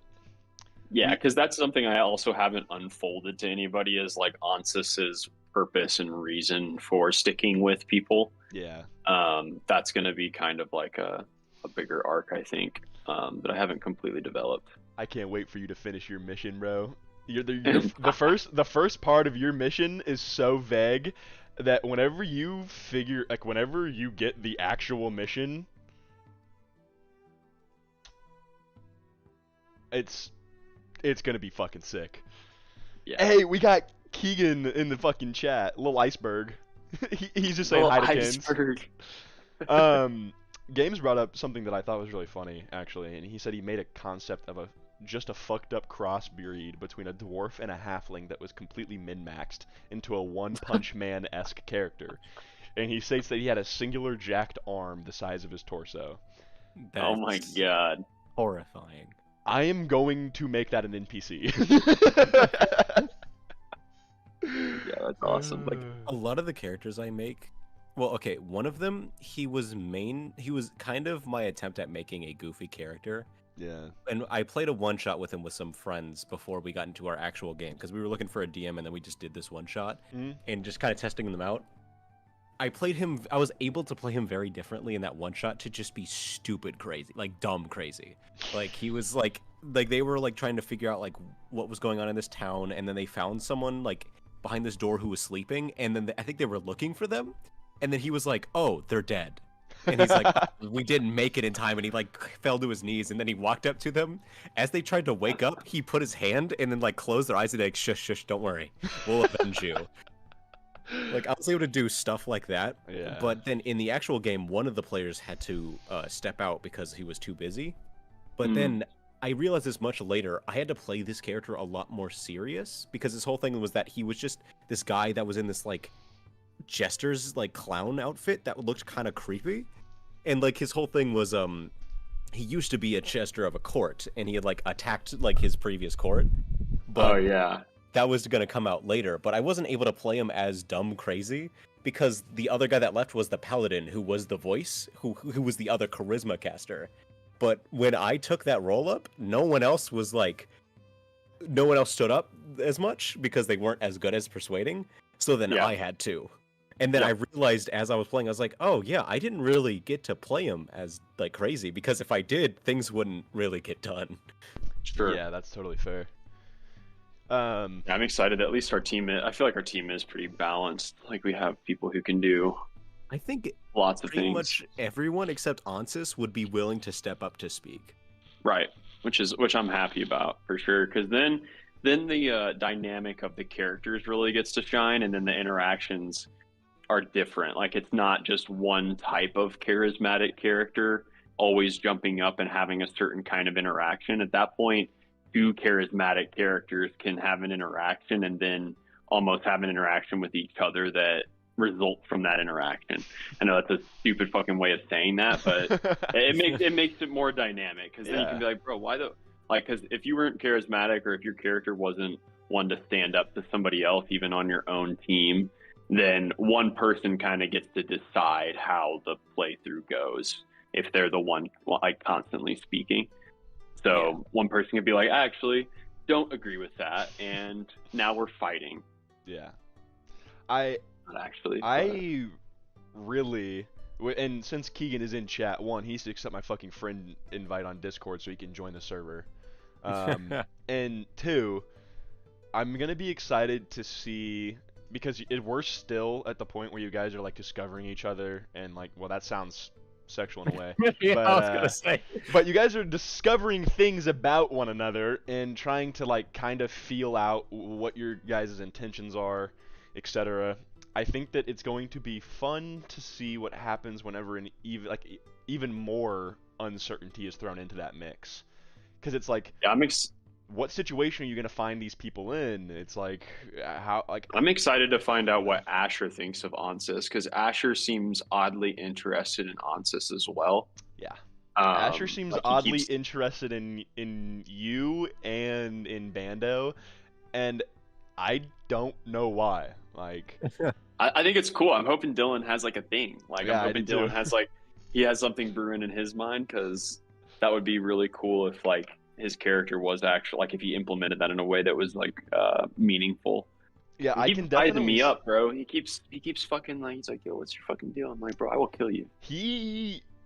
He's he's got a lot of interest. He's got such a such a one-liner backstory that all of his backstory is going to come into sessions because Yeah. basically what he gave me was I've got a rich family and I'm gonna be the heir of it basically. And I was like, okay, well no, but sure. Like obviously Yeah. like I want you to finish your character arc the way you want it, but you know, so Yeah. my favorite character concept that I saw recently in a Slime Circle video was a wild magic sorcerer called Ziv, who was the daughter of a powerful warlord of the local area. Never allowed to leave the fortress, she discovers that her father had 12 children before her, all wild magic sorcerers, and were all being kept in stasis to be used as arcane batteries to fuel her father's power. That's pretty sick. That's pretty That is pretty cool. steez. Oh, her name is the Roman numerals. Oh, that's so good. Dude, that's Oh fire. man, I'd never be that clever. That's insane. That's so good. That's super good. Wow.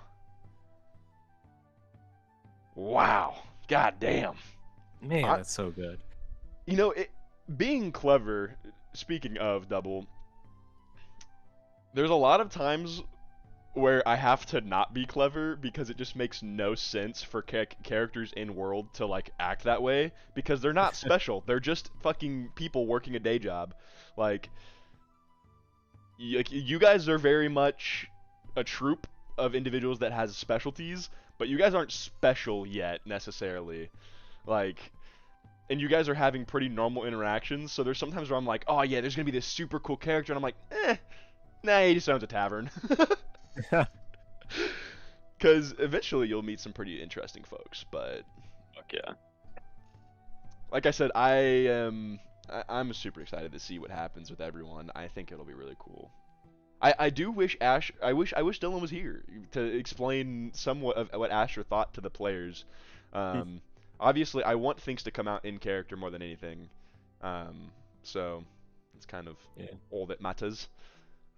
Yeah, I tend to make like very not neutral, but like non-special characters, just because I that's why I make a lot of humans, because I always just like the idea of making a character that is just not really special innately, and they kind of, you know, either become special or they are able to do stuff, but despite not being that. Yeah. Because a lot of the stuff I do is out of spite, and as I like was getting into the community, I heard so many times, like the amount of times that I heard, yeah, I have a tiefling bard / warlock. I was just like, oh, you just think you're so cool, huh? Yeah. So even though there's nothing wrong with that, but in my head, I was like, you know what? I'm gonna make a character that's cool without that stuff. Yeah. Yeah, and that takes a lot more creativity, so I commend you for that for sure. Because that was like- one thing I didn't want to do with my character, was just like fucking brutalize it into being like something that shouldn't be in the game. So Fair enough. I mean, I have a character concept that I made that I think has leached into my actual like personality somewhat. Where I made this character where he's a I took this character I took a lot of inspiration from this character from Slay the Spire. He's kind of like this warrior who like did like he kind of like summoned this demon to like, you know, so he could be the strongest, and they like killed his like village. And originally I made a character that I based him around where he does blood magic, but not in like the ritualistic sense. They're more of like he actually just physically controls his own blood to like help him Nice. as an Eldritch Yeah. Knight. And I also took a bit of inspiration from the Red Lanterns from DC, and I was like, I wanted this thing where like something had happened to like people he cared about to where he was so angry that he kind of developed this way to transmute his like body to where his blood would come out as like napalm if it like Oh, left yeah, his cool. body. And then as I was doing it, I was his whole thing like to not just be like a cut out of the character. I was like, you know, if since being an Eldritch Knight involves intelligence and strength, this guy would straight up just be like training his body and mind. And I thought, you know, maybe he'd probably like mellow out a bit in doing so. And then as I kind of developed it, I kind of took the concept a bit more where I was like, I think he would still have like, I think the thing that like probably started this would be vampires Yeah, if he made his blood like this. Just because, like, in a spiteful way, like, even if they do bite my neck, they will just melt. Yeah, I don't care if they rip out my jugular, they're gonna just incinerate. that's extreme. Imagine like your DM explaining this BBEG, and he's like, yeah, he's a fucking mega vampire, and he's like 170 years old, and has like a concubine slaves, and then he tries to bite you, and all of a sudden he's dead. Yeah, like, that's kind of like, I thought mechanically it wouldn't do a whole lot, it was more just for, like, flavor. Yeah. But then from this character, what I love what happens is when you think of a character concept so long, you can make another one just branching off of an idea. Yeah. So I took that deep hatred for vampires, which I think that has melted into whenever I actually hear about a vampire, I'm like, ugh, I hate vampires. Like, I'm just like, ugh, vampires, because I was making that character. But from that, I got another character concept that I plan on.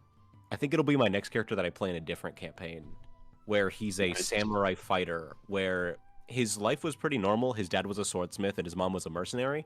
Oh yeah. And she was totally fine, but at some point she just disappeared. And what he rationalized this as, no, she didn't just vanish, she left. And then as he grew up, his dad didn't go looking because he needed to raise a child. Yeah. So in that, his dad was very dejected, but this character took all the anger from it, essentially. Like, he's the focal point of so much rage, and when his dad finally passed, he's like, I'm gonna find her and then tell her I hate her or kill her, because he's just so angry.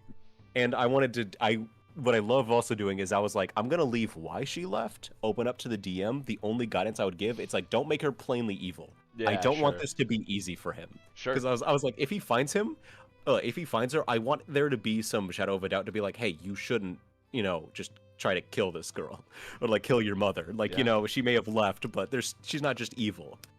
Yeah, I will admit my biggest downfall so far has been thinking that not everyone would buy in as deep as they did, and I didn't go super hard into backstory, and it's gonna end up coming out basically in sessions, basically to rework that, because I thought everyone was gonna be like, oh, this is fun, let's do like 10 sessions, but then everyone was like, yo, this is really fun, and everyone was down for like a long-term idea, and I was like, well, fuck. Yeah.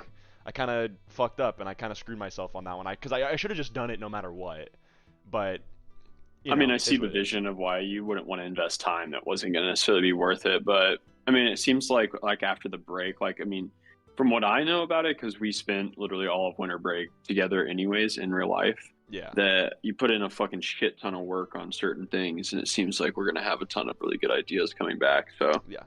I think because that- the way you talk about it is you're stoked to unveil things to us. Like, you can't wait for us to get to the good shit, and I'm like, let's get to the good shit. I have that exact same feeling with, like, as soon as I said, like, oh, I might run a thing for you guys at one point, I had to seal Mhm. off, like, so much of what I wanted to talk about at the original world I made, because it's like, oh, I can't, because what if it somehow comes up? Yep. I know. I was gonna say, I literally just like kind of stopped talking about what I was writing about the Q2 and everything too, and now I'm just like, I have literally like fucking a whole thing of like that's gonna be my campaign or like my session. So It's so much harder, and Double, I don't know if you have someone like this in your life, but with me and Brandon, everything I am passionate about, it is pretty much one-to-one something that I think, one, Brandon would find interesting, and two, he's really the only one that I like, maybe outside of my girlfriend, is like who I want to tell things to all the time, yeah, because I think you would share that passion with me. yeah, And match that energy. now that it's like I have to be secretive, even though that you are sharing that passion with me in a different way, it's Yeah. like, fuck, I just want So to this is tell the you shit the we cool usually talk shit. about. It's like, see, yeah, I've experienced that so much because it's like all of my friends, all of like even my other group of online friends, I was Yeah. just like, I can't say anything because it's Yeah. just like I only do little bits and pieces, and even then I'm careful because I realize that as I give little bits, I'm like, you know, I could just reveal a bit more, and I'm like, no, I fall into a trap of like, Yep. oh, I'll just do a bit more and more, and then I just give away everything. Like that's why I kind of I stopped with the vigilantes because like with the main guy Bastion, I cannot go into him because he's also one of my favorites. Oh yeah. But he has a lot of stuff that reveals stuff about like the way the world, like the universe works that I cannot go into. Yeah. There's dead ass times where I will be planning for a session and it's like, okay, you guys might, because in the 2 sessions that I've planned plus session zeros, there's times where I'm like, okay, they'll probably find this that will lead to this. And I'm like, but what if they also found a little extra? And I'm like, no, they can't find too much at one time. They can't. Because it Yeah. doesn't make sense. But yeah, it's a balance for sure. You guys are slowly unraveling a much larger mystery inside of a much smaller mystery with all of your other side mysteries. Yeah. So Oh my god, so many mysteries. I love just giving the players something and then them just trying to figure it out. Like one of my favorite NPCs I think I've also made that the like players interact with a lot is this Iron Golem that Mm. his name is Alexander. He's like this massive iron golem that doesn't hurt a fly. And like the whole thing is that like he's like half sentient. Like his whole thing is that he introduced the concept of like this was like the closest thing to a sentient construct there was before Warforges, and he was made Oh, by this damn. like old grand wizard. yeah. And like what he does is that he will sometimes ask questions or give responses in pre-recorded stuff that he had from back then. So sometimes he'll like ask a question and then it'll like be like a recording of a different voice coming out saying like, you know, saying like asking the question, or if someone asks him a question, he will play what the wizard said that answers that question. Damn. Damn. And I love him so much because he's this massive golem that moves really fast, but not when anyone's looking. Yeah. Like when they first met him, they found him under like this magic tarp. And then they were like, Yeah. "Huh, that's weird." Like they found an inscription from the wizard that was like, "Hey, take good care of him, please. Like don't be mean to him." And like as they made camp around him, like I think one of them was just sitting watch, and then they look over and the golem's just like doing the robot wave of it's only moving its wrist. Oh yeah. He turns around, he's like, "Oh, hey guys, you know, he's up." And then as they leave the tent and they turn around, he's gone. Gotcha. And then they turn it back around, and now the golem's right behind the tent. That's funny. That reminds me of like, I forget what that's like. Reminds me of a character I've seen in something, but I can't really remember what it was. It's like deja vu for me, but that's fucking sick. Deja vu. Yeah, I love Alexander because this whole thing is that like he has the facilities to like be incredibly powerful offensively, but he is like pretty much told don't hurt anyone, so he Yeah. just won't. He will only interpose himself in between things and be like, "Don't fight." And if you do, and it's like, and if you cannot understand me, then that is unfortunate. I have not played around a ton with like the idea of introducing, because like I don't know, like if you guys end up going to the Fae realm and shit, like I think I obviously love the classical Fae, but I want to introduce like my own archfaes and shit like that. I think that's kind of the route I'm gonna go, because like what you describe makes me really want to like send you guys to like the outer planes, which is a whole different fucking can of worms to unlock. But I think sending you guys to like some of like the closer realms to the material, like the Astral Sea or something, and like putting like my own spin on some spots would be the way to go. But then maybe we can also have a couple cool things where maybe you guys fucking fight Cthulhu in the outer planes or some shit. I have a thing with the Fae that I can't say, but it's like there's something I did with the Fae realm that I like. I personally love, but I just can't talk about it. Oh yeah. Are you talking about as Arthur? Not as Arthur. Oh, okay. But like in my own world, I did something with the Fey realm that I love, but I can't go into it because it has like an important implication. Yeah. Yeah. Ugh, shit. Games in chat said he also had another character concept that was a cleric warlock, which one is a fire multi-class. And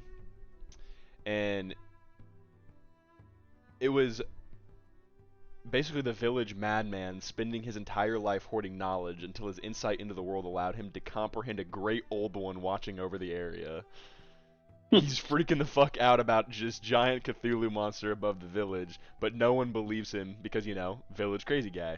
The old one takes pity on him and becomes his patron. That's funny. I do like the with Asher's patron. I won't tell you guys too much because obviously that's gonna come out in character. It is very much classical in the sense of like why they want each other as like patron and servant and patron. It is very much classical, but there's definitely like a higher stakes value to it, which I'm very excited to play out. That's good. For everyone that saw Session 0, I think both of you guys were there for Dylan's, right? Yeah. I was there for Dylan's. Yeah, we both Yeah. were. It's right after ours. Yeah, I'm excited for that to happen. Because there's some I shit. want to get better at making really like just off the bat interesting like character concepts, because like one of them I have is like literally I have a swordsman from a podunk village who is the strong silent type only because he has crippling social anxiety. Yeah.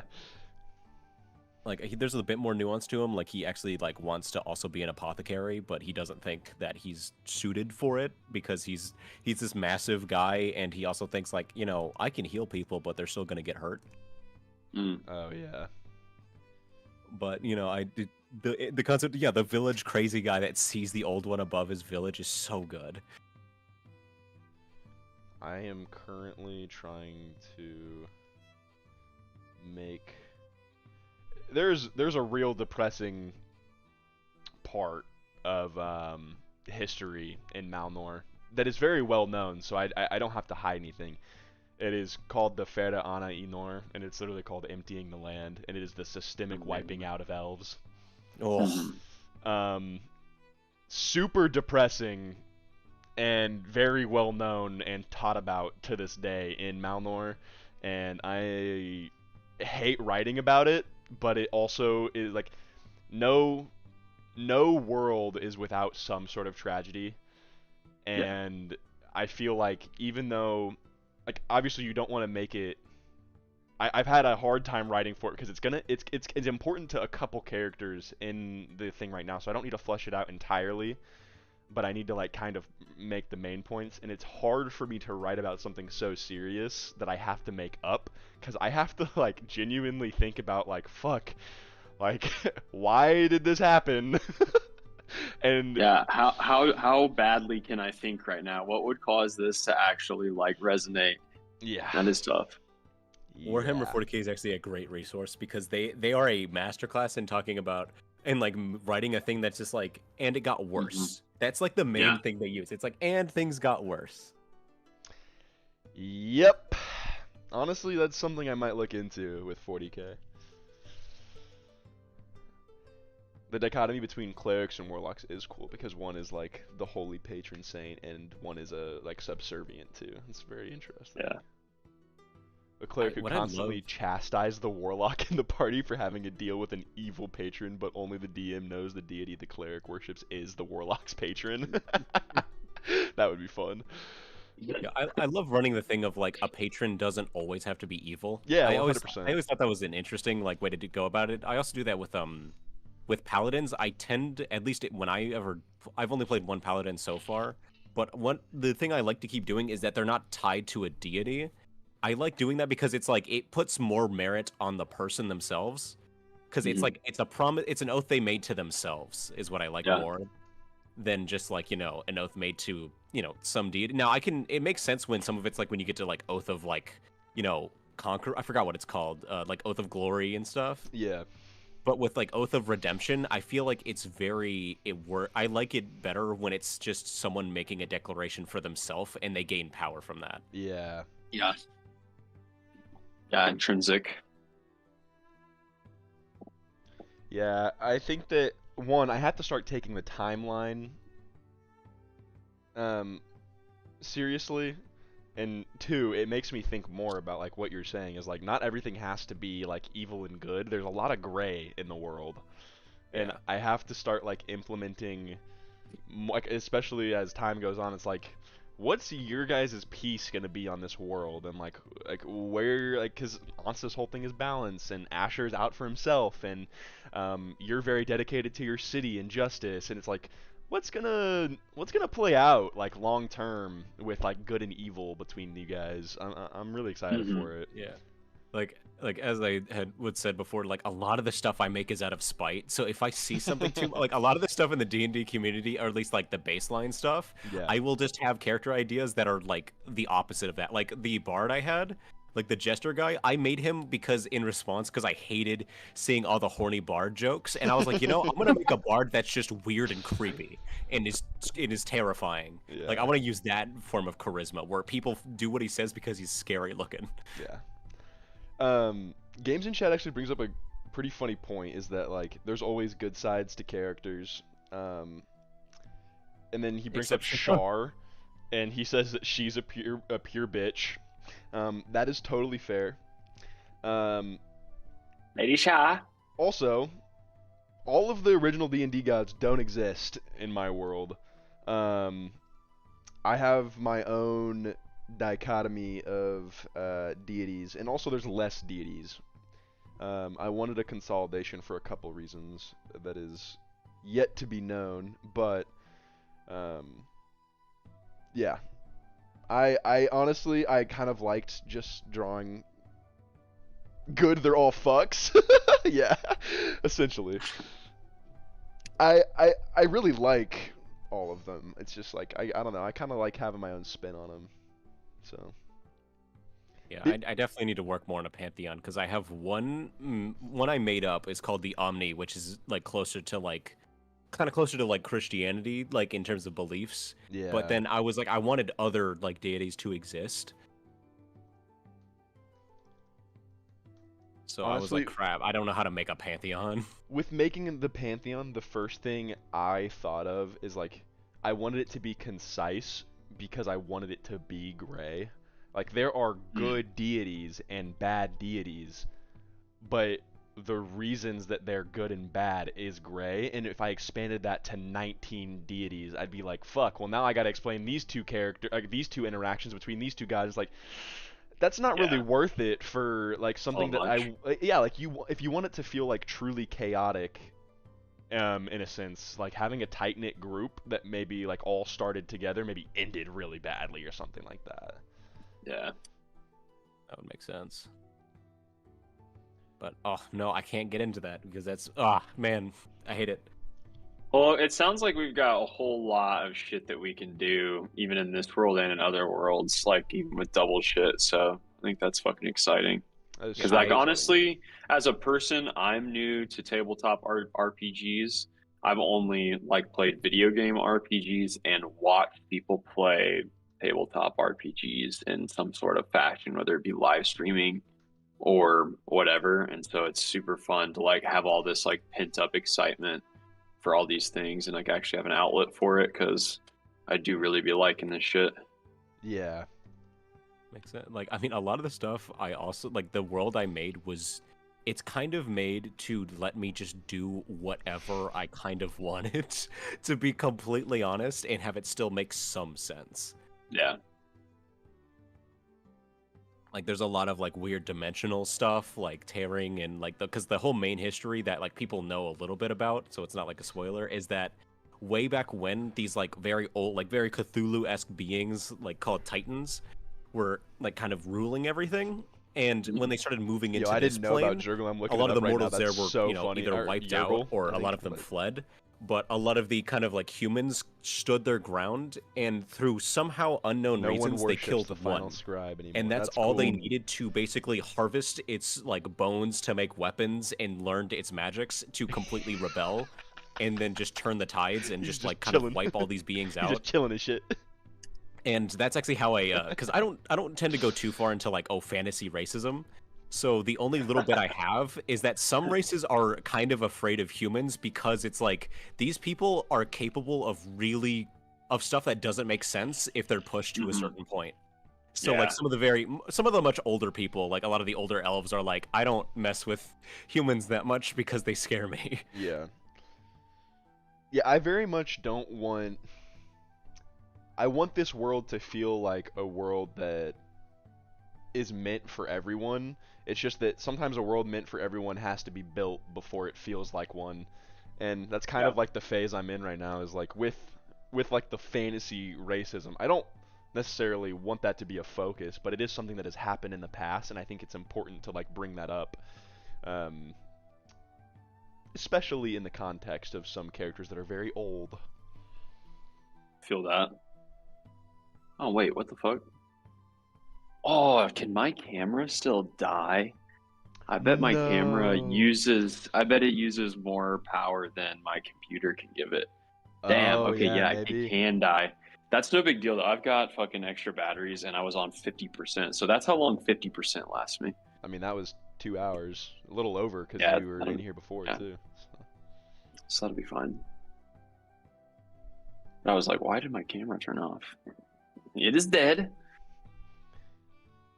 There's a theory that Withers in BG3 is actually Urgal, and he's too fucking tired to tell the dead 3 to cut it out, so he helps the party by reviving them and shit. It's so funny.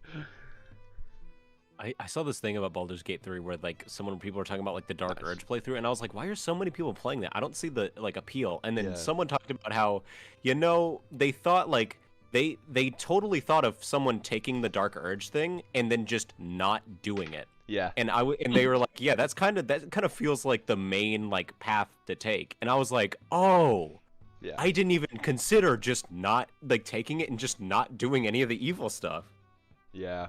Like I never thought of that, and I was like, oh, I probably should have. Like I didn't, because in my head you were locked into doing it. Like you couldn't choose.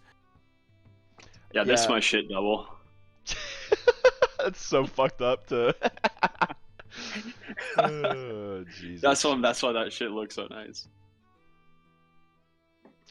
Like that was. Yeah, I think Dark Urge is. I started my Dark Urge, and I'm almost through all of Act 1, and that's my favorite playthrough so far. Obviously, I love my playthrough with Brandon and Dane so much because we're just boys fucking booling. But my Dirge playthrough is so fun. It honestly feels like the way like they intended people to play it, if I'm being honest. So yeah, that's what I saw a lot of people talk about, and I was like, oh. Yeah. But I also love playing as Bronson Swanson, the nobleman soldier. Yeah. who talks about his family as if they were abusive. Maybe it's hard to tell with him. Like he used to talk about how his mom would hit him, but then he's just like, yeah, she's like, she took training really seriously, so you don't know if it was like in a bad way. Like it's just like you can't really get a read on him because he kind of just has the same expression. Yeah. Gets crazy real quick after Act 1. Fuck. Okay, just wait for Moonrise Towers. I'm excited. That shit'll be fun. Honestly, I might start streaming BG3 again because that's something I haven't done in a minute. So. Well, dude, we need to finish our playthrough, bro. We haven't played in a while. What act are you guys on in that one? Almost 3. Almost 3. We're about to be in a 3. Crazy. I still haven't gotten past Act 1. Damn, yeah. I would just keep restarting because I was like, oh, I want to play this concept, or I want to play with these friends, like this group of friends, and.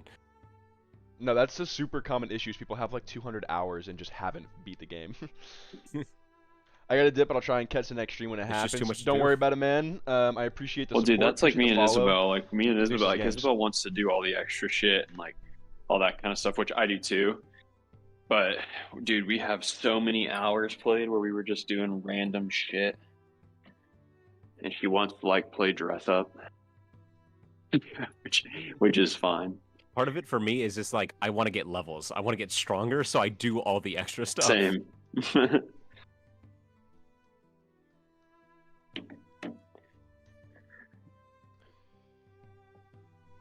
See, Okay. that's Well, the boys. problem with XP stuff sometimes. Yeah. At least in 5e XP, I don't know if that works that well. Yeah, that's fair. I think I'm gonna go ahead and call stream just because I need to actually write, and also edit. Yeah, no worries. I'm down to stay in chat or stay in call and everything. Yeah, I But was gonna say, stream, I appreciate you guys I'll hanging out. definitely be chilling. Thank you Yeah, so I think much. I will for a bit too. Thank you so much